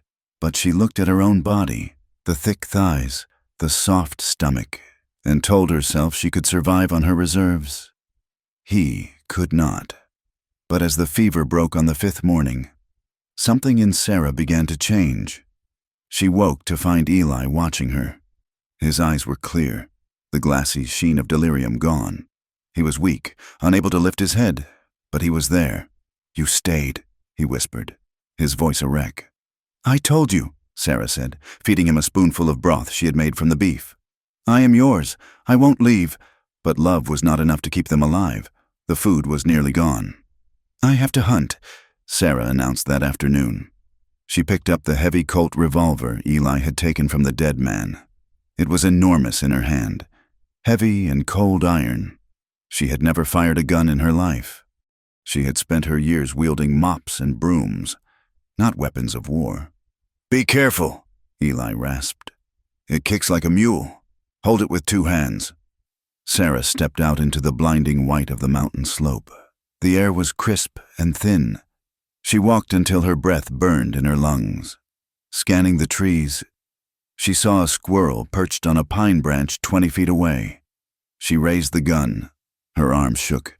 The barrel wavered. "Pig," the voice in her head whispered. "Useless. Clumsy." Sarah gritted her teeth. She planted her feet wide, mimicking the stance she had seen Eli take. She breathed out, steadying the weight of the iron. She wasn't a pig. She was the woman who had carried a soldier up a mountain.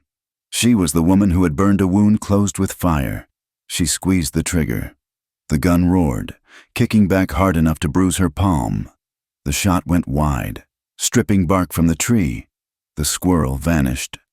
Sarah lowered the gun, tears of frustration pricking her eyes. But she did not go back to the cave. She stood in the snow, reloading the chamber with clumsy, freezing fingers. She waited. She walked. She waited again. An hour later, she returned to the cave. She carried a rabbit, limp and bloody, by its ears.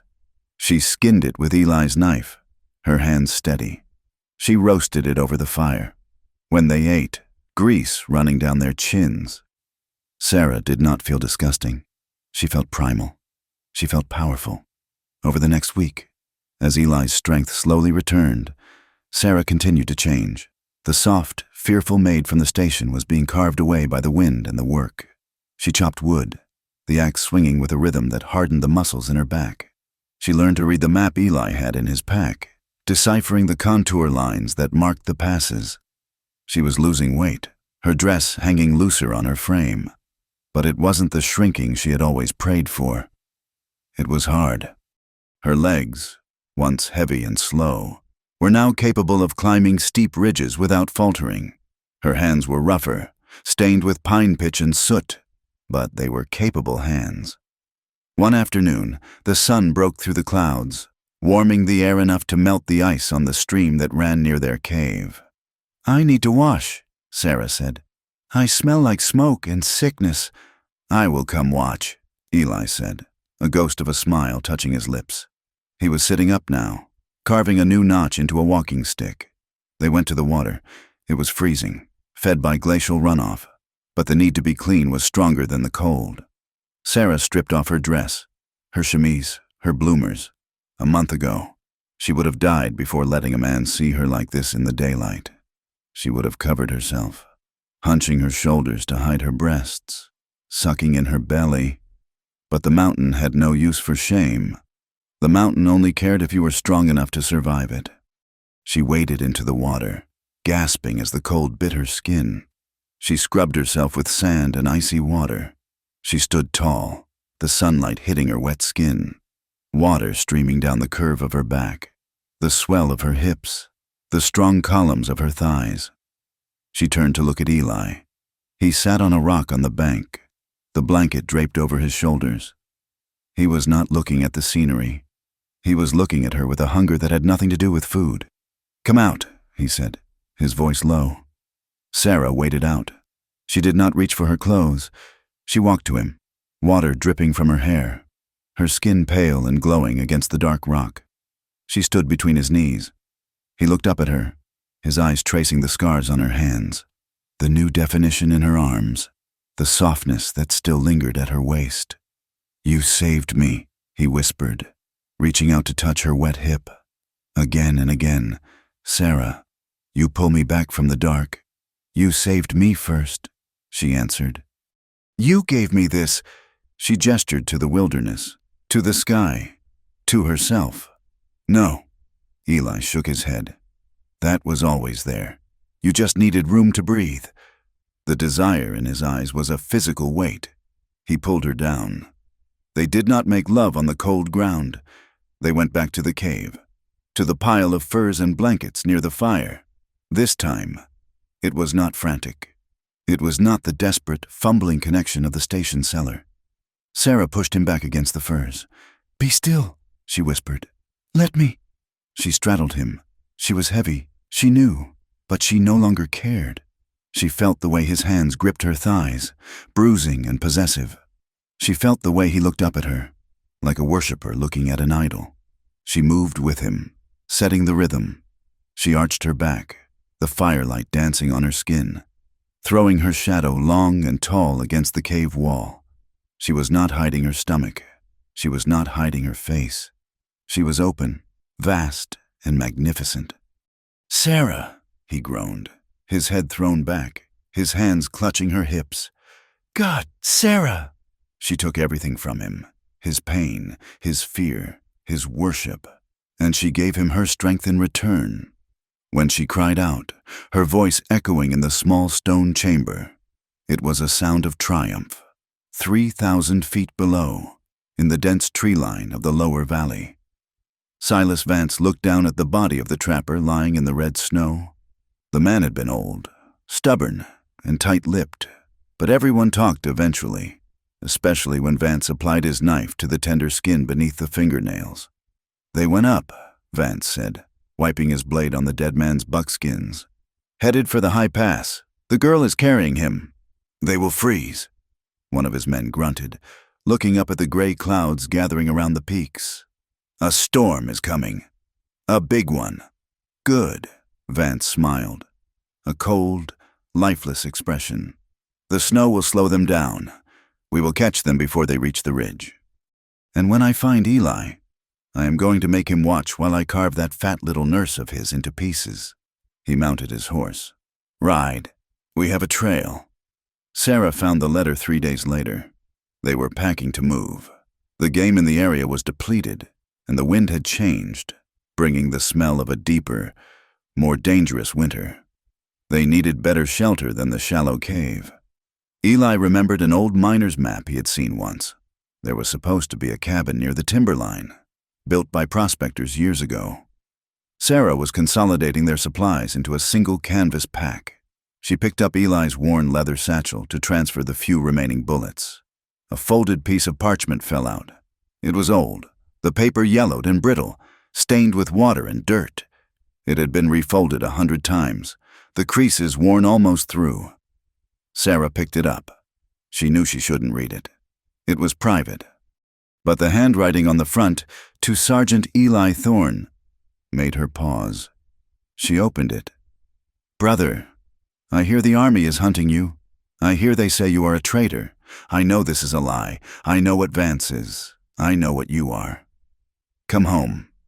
Eli, the farm is still here. Mary asks for you every day. We can hide you.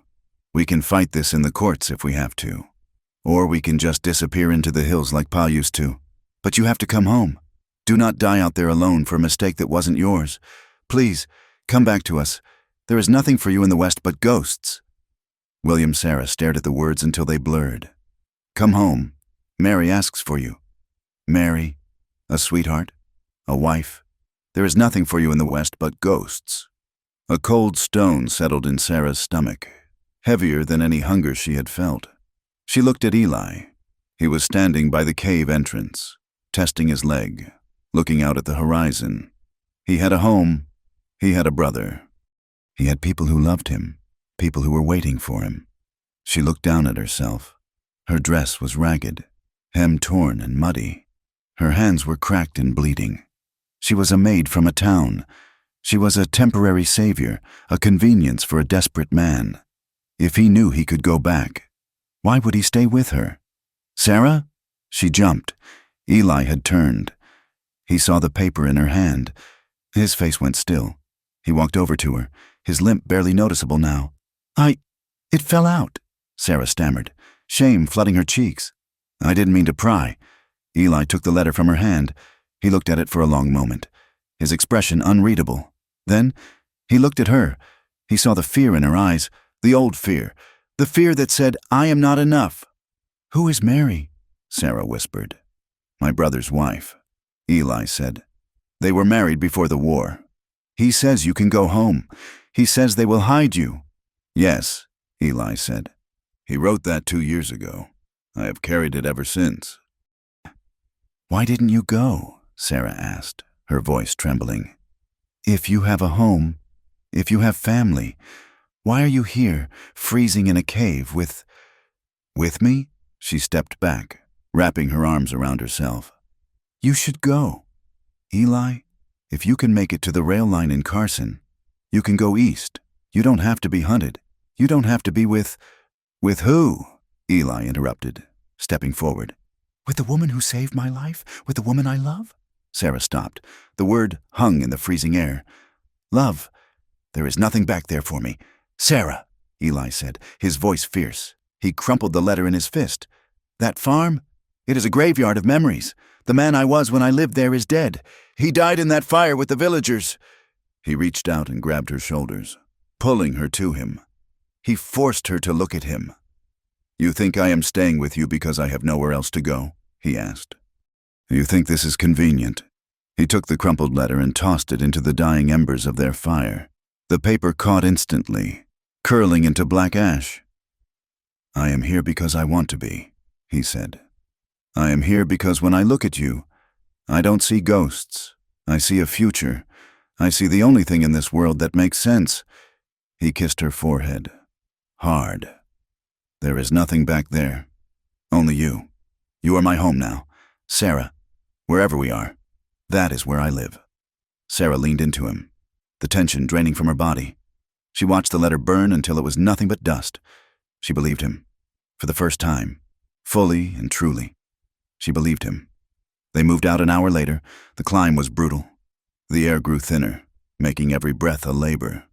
The snow was deeper here, up to their thighs in places. Sarah led the way, breaking the trail, her big body forging a path for Eli to follow. By late afternoon, the sky had turned a menacing shade of charcoal. The wind had stopped, replaced by a heavy, ominous silence. The birds were gone. The world was holding its breath. "There," Eli pointed. Half buried in a drift against a cliff face was a structure. It was barely a cabin, more of a shack made of rough-hewn logs, the roof sagging under the weight of years of snow. But it had 4 walls and a chimney. They reached it just as the first flakes began to fall. They were not the gentle flakes of a Christmas card. They were hard, stinging pellets of ice. They shoved the door open. It groaned on rusted hinges.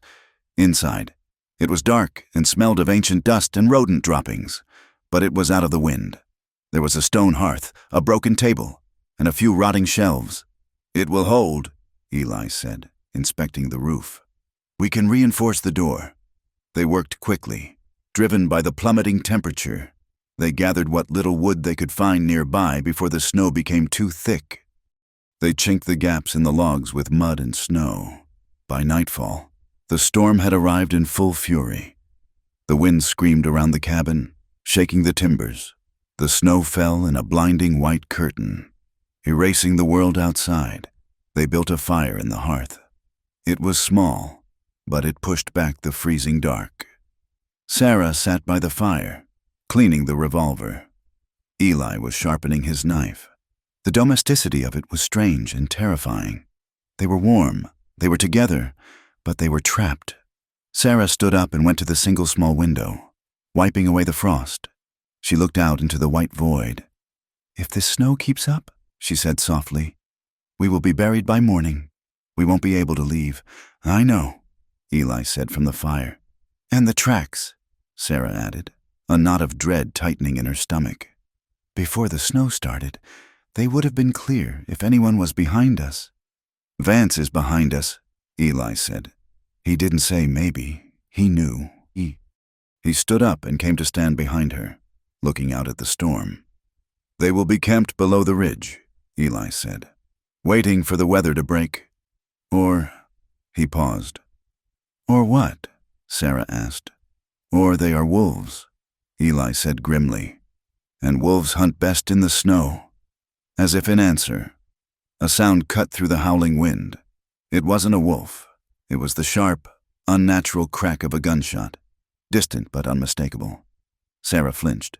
"They are here." "Not yet," Eli said, his hand moving to the knife at his belt. "But they are close." He turned to her. The firelight cast deep shadows across his face, making him look dangerous and beautiful. "If they come," Eli said, "there is no running this time. The snow is too deep. The pass is blocked." "Then we fight," Sarah said. She didn't stutter. She didn't look down. She hefted the heavy Colt revolver in her hand, feeling its weight, feeling the cold iron against her palm. "We fight," she repeated. Eli looked at her, and a fierce pride blazed in his eyes. He nodded. "We fight." Outside, the storm raged, burying the cabin, burying the mountain, and burying the only path back to the world they had left behind. They were alone at the edge of the earth, and the wolves were at the door. The storm outside had turned the world into a featureless void of howling white, burying the cabin in drifts that reached the windowsills. Inside, the air was thick with the smell of pine pitch, gun oil, and the metallic tang of fear. The miner's cabin was a rotting husk of timber and stone, abandoned years ago when the vein of silver ran dry. It was not a fortress, but it was the only shelter on the mountain, and it was where they would make their stand. Sarah moved through the dim light of the dying fire, her hands working with a calm, terrifying efficiency. She pushed the heavy oak table against the door, jamming its legs into the uneven floorboards to create a barricade. She tore strips from her petticoat, the same petticoat she had used to bandage Eli's side days ago, and wrapped them around the handle of the heavy cast-iron skillet, creating a makeshift bludgeon. She was not the woman who had scrubbed floors in Blackwood. That woman had been afraid of her own shadow. That woman had apologized for taking up space. The woman who stood in the cabin now was carved from the same granite as the mountain itself.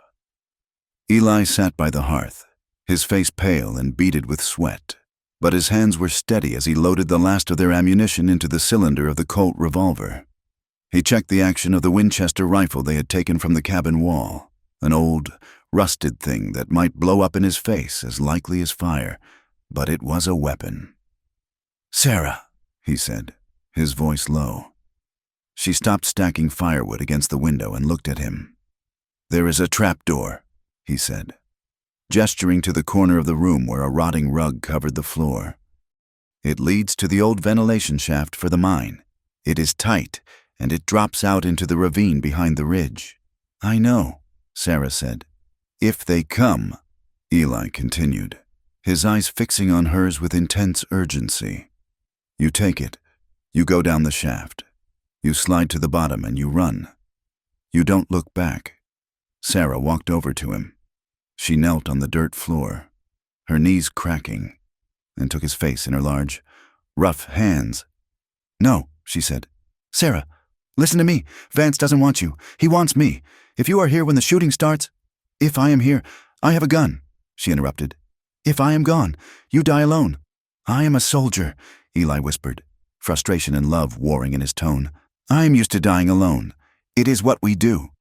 "I am not a soldier," Sarah said, brushing a stray lock of hair from his forehead. "I am a maid, and I clean up messes. I am not leaving you. Eli, do not ask me again. She stood up, her silhouette large and imposing against the firelight. She picked up the heavy revolver she had used to hunt the rabbit. It felt natural in her hand now, an extension of her will. Eli looked at her for a long moment, then nodded slowly. He reached into his satchel and pulled out a small wooden crate he had found under the floorboards. It was marked with faded red lettering. Danger, blasting. The dynamite is old, he said, prying the lid open to reveal 4 sticks of sweating, unstable explosives. The nitroglycerin is seeping out. It is weeping. If we drop this, or if a bullet hits it, there won't be a cabin left to defend. Then we must be careful, Sarah said. She took the crate gently and placed it near the hearth. But away from the heat, she found a coil of fuse wire and a blasting cap. She didn't know how to use them, but Eli did. He showed her, his hands moving with practiced dexterity, crimping the cap, inserting the fuse. If they breach the door, Eli said, this is the last resort. You light it, and we go out the back. And if we cannot get out the back? Eli didn't answer. He didn't have to. They sat in silence for an hour. The wind howled, rattling the roof shingles like bones. Sarah sat with her back against the wall, her shoulder pressing against Eli's. They didn't speak. There were no words left to say that hadn't been said in the quiet of the cellar or the heat of the cave. Then, the wind changed. It brought a sound that was not nature. It was the heavy, rhythmic crunch of horses forcing their way through deep snow. It was a bit of a jingle. It was a cough. Sarah's heart hammered against her ribs. A frantic bird trapped in a cage, but her hands did not shake. She gripped the revolver. They are here, she whispered. Eli pulled himself up. He used the wall for support, taking the weight off his bad leg. He jacked around into the chamber of the Winchester. Stay low, he commanded. Keep away from the windows. Outside, a voice boomed over the storm. It was a voice Sarah recognized. Sheriff Miller. Eli Thorne. The name echoed off the canyon walls. We know you are in there, boy. We saw the smoke. And we know you have got the sow with you. Sarah flinched. The insult was familiar, worn smooth by years of use. But tonight it carried a sharper edge. It was not just an insult. It was a target. Come out, Miller shouted. Come out and save us the trouble of dragging your carcasses out of the ashes. Eli moved to the window, peering through a crack in the shutters. How many? Sarah asked. 6, Eli said grimly. Vance, Miller, 4 mercenaries. They have torches. Torches? They aren't going to storm us. Eli realized, his face hardening. They are going to burn us out. The wood is dry despite the snow. Pitch pine burns hot. A flicker of orange light danced across the ceiling as a torch was thrown onto the porch roof. Then another. Cowards! Eli roared. He kicked the table away from the door. Eli, no! Sarah cried. They will cook us alive here. Sarah, we have to break their line. I will draw their fire. You shoot anything that moves. He didn't wait for her to argue. He threw the latch and kicked the door open. The wind rushed in, carrying snow and the smell of kerosene. Eli stepped out onto the small, covered porch. The Winchester raised. The world exploded into noise.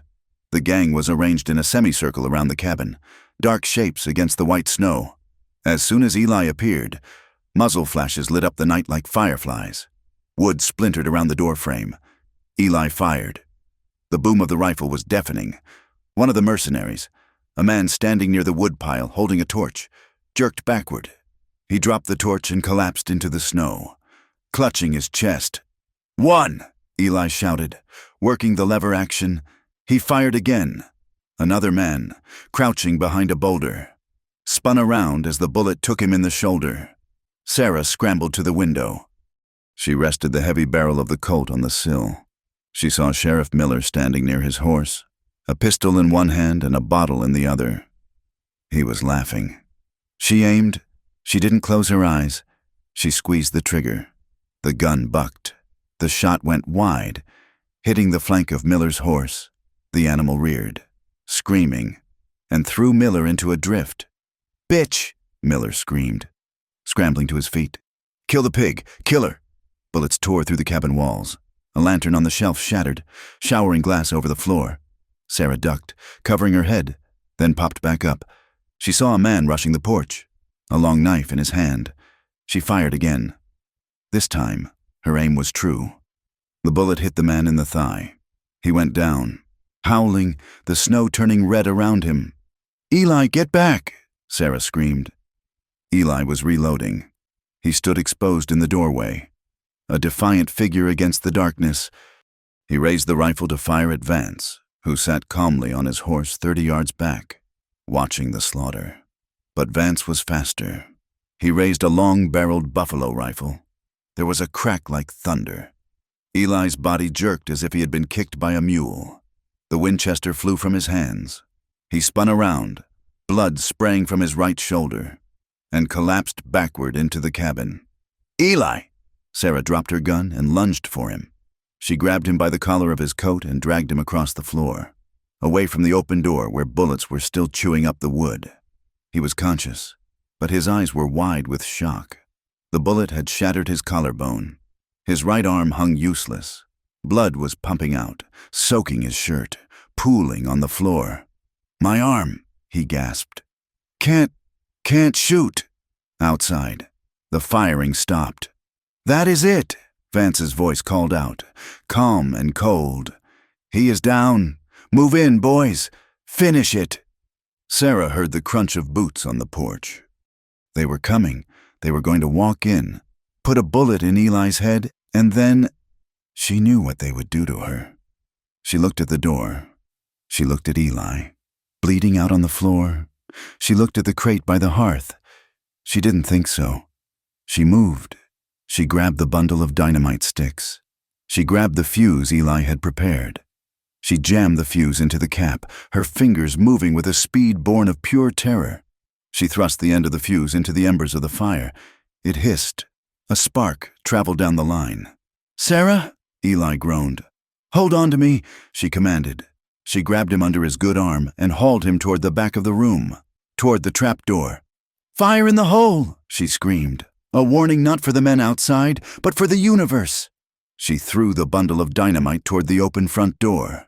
It landed just inside the threshold, the fuse sputtering. Sarah kicked the rug aside and threw open the trap door. A blast of freezing air rushed up from the mine shaft. It was a black hole, smelling of rot and damp earth. "Down!" she shouted, shoving Eli into the hole. He tumbled down the slide of loose earth.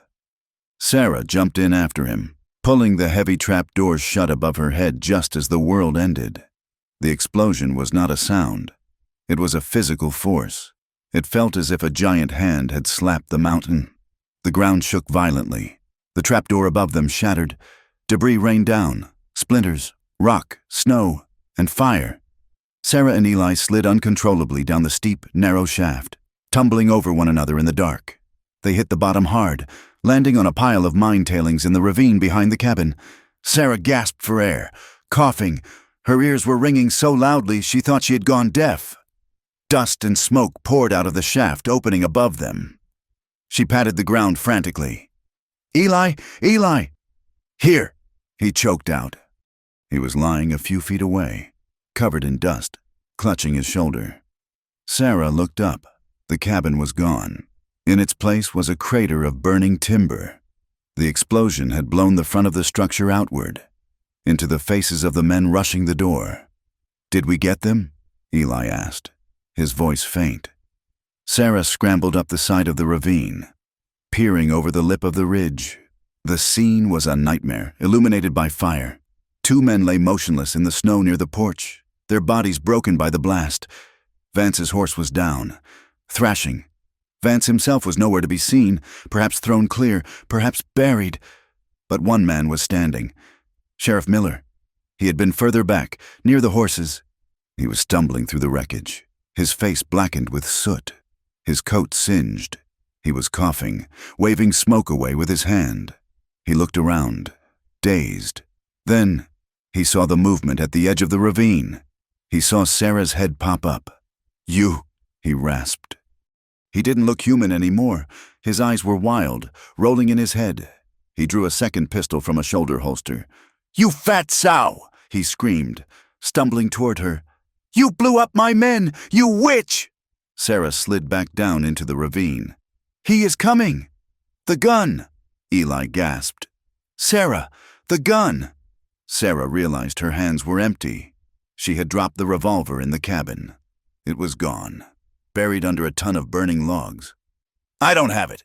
Miller appeared at the top of the ravine. He stood silhouetted against the burning wreckage, looking like a demon rising from hell. He pointed the gun down at them. "End of the line, pig," he sneered. "I am going to gut you and leave you for the crows." Eli tried to rise, to put himself between Sarah and the bullet, but he couldn't. He collapsed, too weak to stand. Sarah looked at Miller. She looked at the gun. She looked at Eli. And then she saw it. Eli's revolver, the one he had been reloading before he stepped out, had fallen when he was shot. It had snagged on the rough wool of his coat. It was lying in the snow right beside his hip. Miller cocked the hammer. Sarah didn't think about being fast. She didn't think about being a maid. She thought about the man who had kissed her scars. She dove. "No!" Miller shouted, firing. The bullet kicked up snow inches from Sarah's face, blinding her for a second. She scrambled on her hands and knees, frantic, clawing at the snow. Her fingers closed around the cold wooden grip of Eli's peacemaker. She rolled onto her back.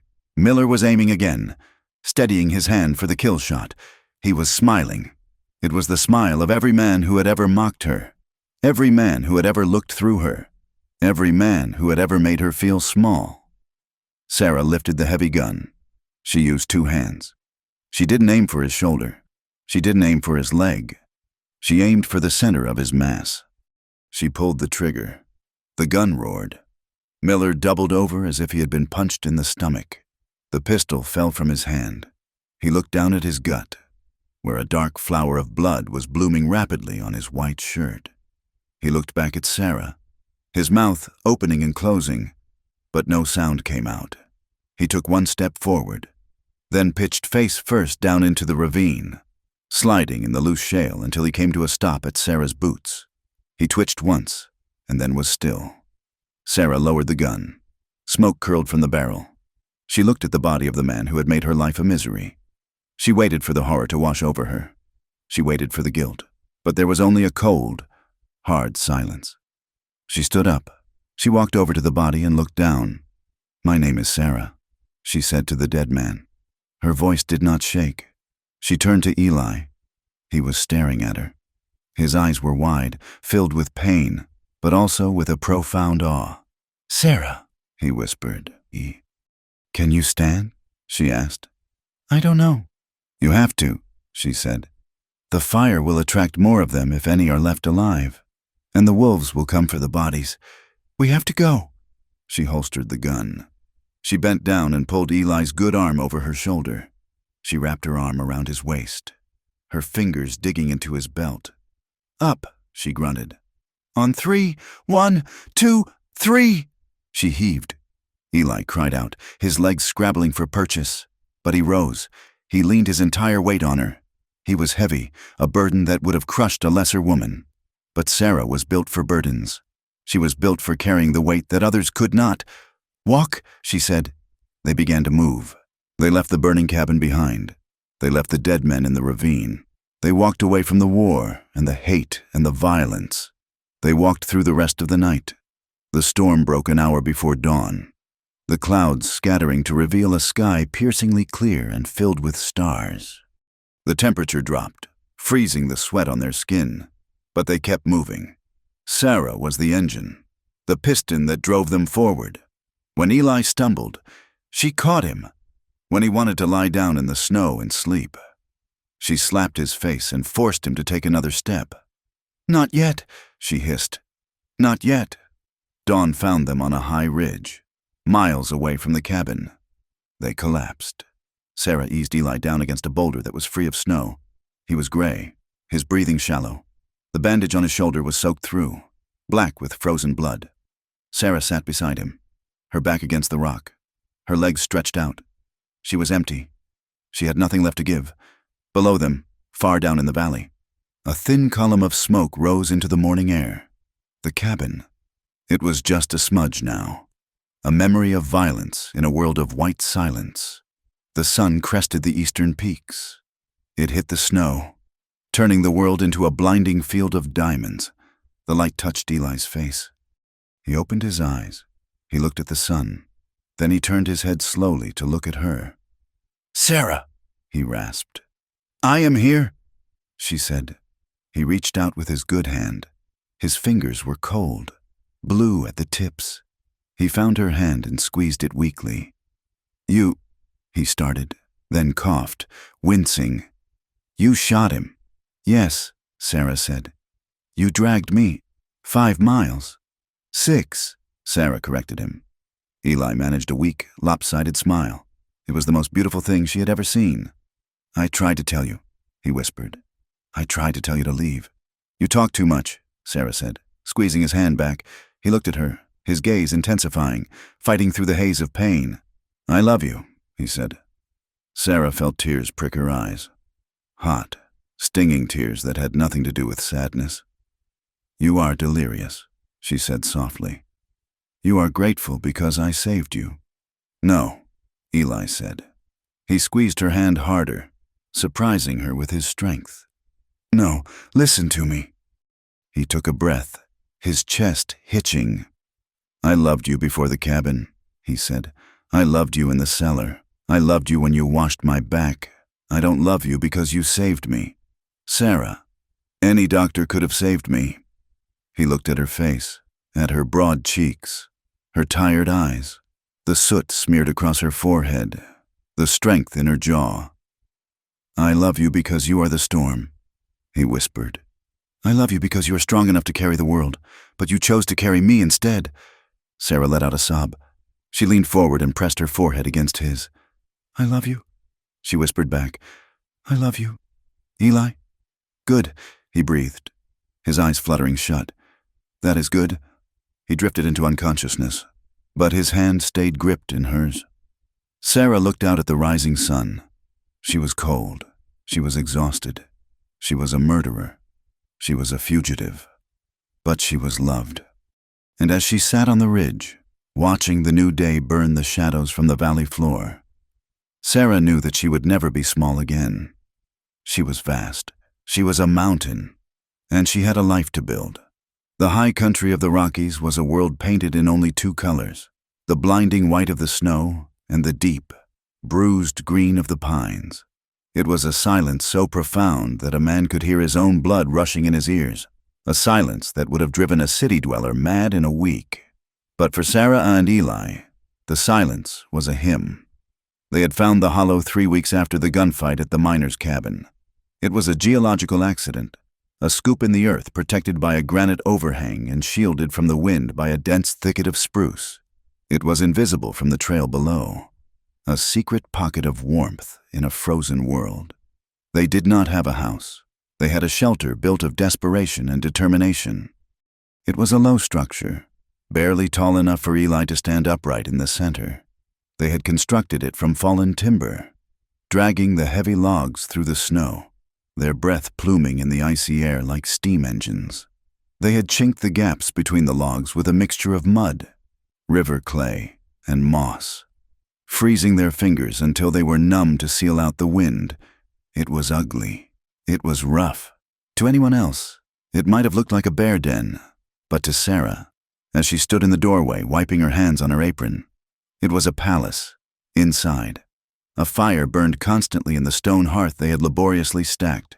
The air smelled of wood smoke, drying pine needles, and the stew bubbling in the single iron pot they had managed to salvage. Sarah turned back to the room. Eli was sitting on a stump near the fire, whittling. His shoulder was still stiff, and he favored his right arm, but the wound had closed into a puckered, silvery scar. He wasn't the dying soldier anymore. He was a man reclaiming his hands. "You are digging too deep," Sarah said softly, coming to stand over him. Eli looked up, a grin splitting his beard. The beard had grown thick and dark, hiding the hollows of his cheeks that starvation had carved out weeks ago. "I am making a spoon," he said, holding up the piece of birch.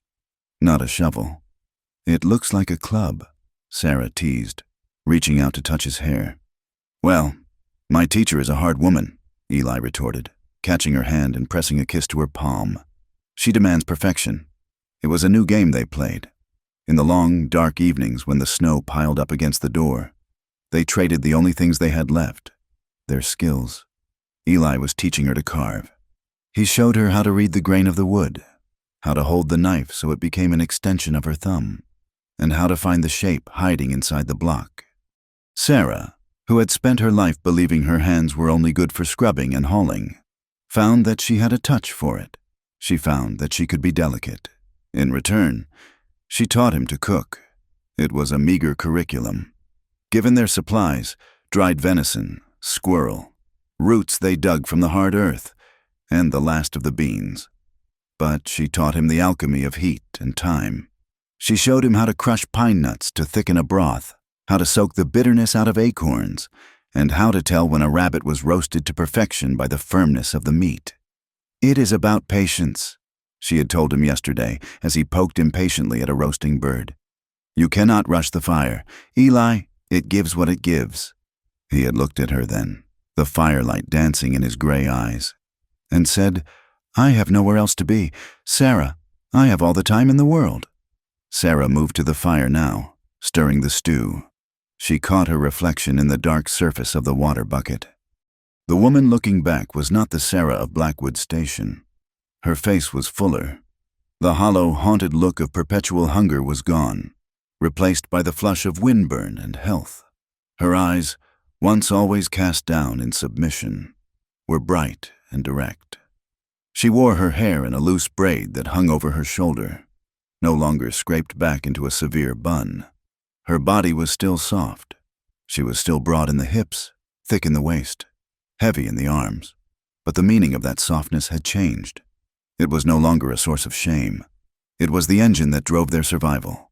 Her legs, strong enough to trek miles through snow, were solid pillars.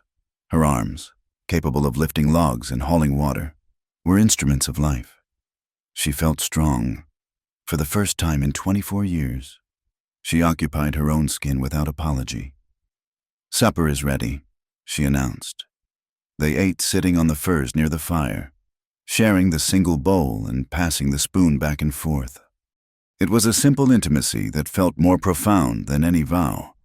Outside, the wind picked up, howling through the trees, but inside, the fire popped and hissed. We are low on salt, Eli noted, scraping the last of the broth from the bowl.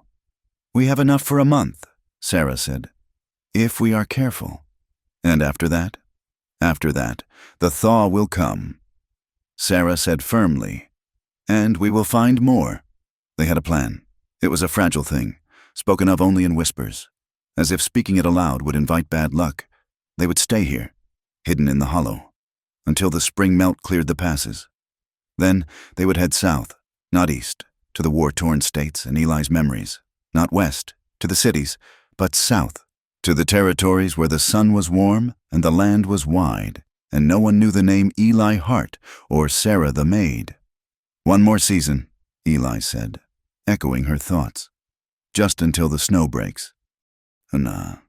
Later that night, the fire burned down to a bed of glowing coals, painting the room in shades of deep amber and shadow. They lay together on the bed of pine boughs and firs. Sarah's back pressed against Eli's chest, his arm draped heavy and possessive over her waist. He shifted, turning her so she faced him. His hand moved up to trace the line of her jaw, then down the column of her neck. You are quiet tonight, he murmured. I was thinking, Sarah whispered. About what? About the station, she admitted. Before, Eli frowned, his thumb brushing her cheekbone. Don't go back there. It is gone. I know, she said. But sometimes I wonder if I am still that person, if I am just dreaming this, if I wake up and scrub the floor and Thorne will be kicking my bucket. You are not dreaming, Eli said fiercely. He sat up, pulling the blanket down. The air was cold, but the heat between them was enough. He looked at her body in the firelight, the curve of her stomach, the pale skin of her breasts, the marks that life had left on her. He reached out and touched a small, white scar on her arm, a burn from a splash of hot grease years ago. He leaned down and pressed his lips to it. "Real," he whispered against her skin. He moved his hand to her hip, tracing the stretch marks that silvered her skin. He kissed them, one by one, with a reverence that made Sarah's breath catch in her throat. "Real," he said again. He moved to her shoulder, to the bruise she had gotten hauling wood 2 days ago. He kissed it. "Eli," Sarah choked out, tears stinging her eyes. "Don't." "Why?" he asked, pausing to look at her, his face hovering inches from hers. "Because I am not—" She struggled for the words. "I am not beautiful. I am a landscape of mistakes. Eli, I am too much. I have always been too much." "You are not too much," Eli said, his voice rough with emotion. "You are everything." He lay back down, pulling her on top of him so that she straddled his hips. He held her there, his hands gripping her thighs, forcing her to feel the solidity of him beneath her. "Look at me," he commanded. Sarah looked down at him. She saw the adoration in his eyes, raw and terrifying in its intensity. "I walked through the world for 5 years like a dead man," Eli said softly. "I saw thousands of faces, Sarah, thousands, and not one of them saw me. They saw a uniform. They saw a rank. They saw a traitor or a hero, depending on which side of the line they stood on. But they never saw Eli." He reached up and cupped her face. "You saw me," he whispered. "In the dirt, in the dark. You looked at a broken, bleeding thing and you saw a man. You are the only one who ever saw me." Sarah began to weep. It was a quiet weeping, a release of the last vestiges of the armor she had worn for so long. "And you," Eli continued, wiping a tear from her cheek with his thumb. "You are beautiful because you are the only thing in this world that is true. Your scars, your softness, they are the map of your survival. Sarah, and I love every inch of that map." Sarah lowered herself onto his chest, burying her face in his neck. She cried for the girl who had hidden in the pantry. She cried for the woman who had believed she was unlovable. And as Eli's arms wrapped around her, holding her tight against the cold and the dark, she let that girl go. She left her in the ashes of the Blackwood station. The weeks turned into a month. The snow deepened, burying the world in 6 feet of white. They were an island of 2, but the wilderness, vast as it was not entirely empty. It was late February when the visitor arrived. Sarah was outside, breaking the ice on the stream to fetch water, when she heard the snort of a mule. She froze, the heavy iron auger in her hand. Her first instinct was fear. Vance's men, the law, a ghost from the past. She turned slowly, her hand drifting to the pocket of her apron where she kept the small knife Eli had made for her. Emerging from the tree line, leading a mule that looked as tired and ragged as the mountains themselves, was a man. He was wrapped in a buffalo coat that had seen better decades, and he wore a wide-brimmed hat pulled low against the glare. He wasn't a gunman. He carried no rifle scabbard on his saddle. He moved with the slow, aching gait of the elderly. "Good morning, sister," the man called out, his voice cracking like dry parchment. Eli burst from the cabin door a second later, the Winchester leveled at the stranger's chest. "Hold!" Eli shouted. The old man stopped. He didn't raise his hands. He just leaned against his mule, looking exhausted. "Peace, son," the man wheezed. "I have no quarrel with you. I'm just a traveler who took a wrong turn at the pass about 3 days ago. My name is Thomas. Reverend Thomas." "A preacher?" Eli lowered the rifle slightly, but his eyes remained suspicious. "Of a sort." Thomas smiled, revealing gaps in his teeth. "Methodist, mostly. But out here, God doesn't seem too particular about denominations. I have a little whiskey in my saddlebag and a Bible in my coat. I would trade a sip of one and a verse of the other for a seat by your fire." Eli looked at Sarah. Sarah looked at the old man. He was shivering, his lips blue. He was no threat. He was just another soul trying not to freeze. "Come in," Sarah said, stepping forward. "The fire is hot." Reverend Thomas stayed for 3 days. He was a talker, a man who had ridden the circuit from Missouri to Oregon and back again. He told them stories of the cities, of the wars, of the strange and beautiful things he had seen. He ate Sarah's squirrel stew with the gratitude of a starving king. He asked no questions about why they were hiding. He asked no questions about the gun by the door or the way Eli watched the tree line. In the West, you didn't ask questions if you wanted to stay welcome. On the morning of his departure, the sky was a piercing, brilliant blue. The air was still. Thomas was packing his saddlebags when he turned to them. Sarah and Eli were standing by the door, their shoulders touching, their hands brushing. They looked like two trees that had grown together at the root. "You two are living in sin, I take it?" Thomas asked, his tone conversational, as if asking about the weather. Sarah flushed crimson. Eli stiffened. "We are living," Eli said defensively. "The paper doesn't make the marriage, Reverend." "No," Thomas agreed. "God makes the marriage. The heart makes the marriage. But the paper helps with the inheritance laws and the ceremony. Well, the ceremony is a nice way to tell the world to kindly step back." He looked at them, his eyes twinkling under the brim of his hat. "I can marry you," he said. "Right now, before I ride out. No charge. Consider it payment for the stew, which was the finest thing I have eaten since St. Louis." Sarah looked at Eli. Her heart gave a sudden, violent thump. Marriage. It was a dream she had never dared to entertain. Maids didn't get married. They got used. Fugitives didn't get married. They got caught. But looking at Eli now, at the gray eyes that knew her, at the scarred hands that held her, she realized that they were already married in every way that mattered. They had bound themselves in blood and snow. "Yes," Sarah whispered. Eli looked at her, a slow smile spreading across his face. "Yes." The ceremony was short. There was no church, only the Cathedral of the Pines. There was no organ, only the wind whispering through the needles. There were no guests, only the mule, who watched with indifferent eyes. They stood beneath a massive ponderosa pine near the stream. Snow began to fall gently, large, soft flakes that caught in Sarah's hair like diamonds. Reverend Thomas opened his battered Bible. He read from the Corinthians, his voice strong and clear in the cold air. "Love bears all things, believes all things, hopes all things, endures all things." He looked up at them. "Do you, Eli, take this woman?" "I do," Eli said. He looked at Sarah, and the intensity of his gaze made the rest of the world fall away. "I take you, Sarah, for everything, for always." "And do you, Sarah, take this man?" Sarah took Eli's hands. They were rough, they were warm, they were home. "I do," she said, her voice steady. "I take you, Eli, through the fire and the snow." "Then by the power vested in me by the Almighty and the territory of Nevada, I pronounce you man and wife." Thomas smiled. "You may kiss the bride." Eli didn't hesitate. He pulled her to him, his arm going around her waist, dipping her slightly. He kissed her, and it tasted of cold air and promise. It was a seal on the future. Thomas left an hour later, disappearing down the trail, a small dark figure against the white expanse.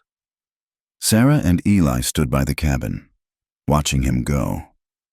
"Wait," Eli said. He walked to the woodpile. He picked up a piece of charcoal from the fire pit. He walked to the door of their cabin, their home, with steady strokes. He wrote on the smooth wood of the doorframe, E. Heart. He paused. He looked at Sarah. He handed her the charcoal. "Your turn," he said softly. Sarah took the charcoal.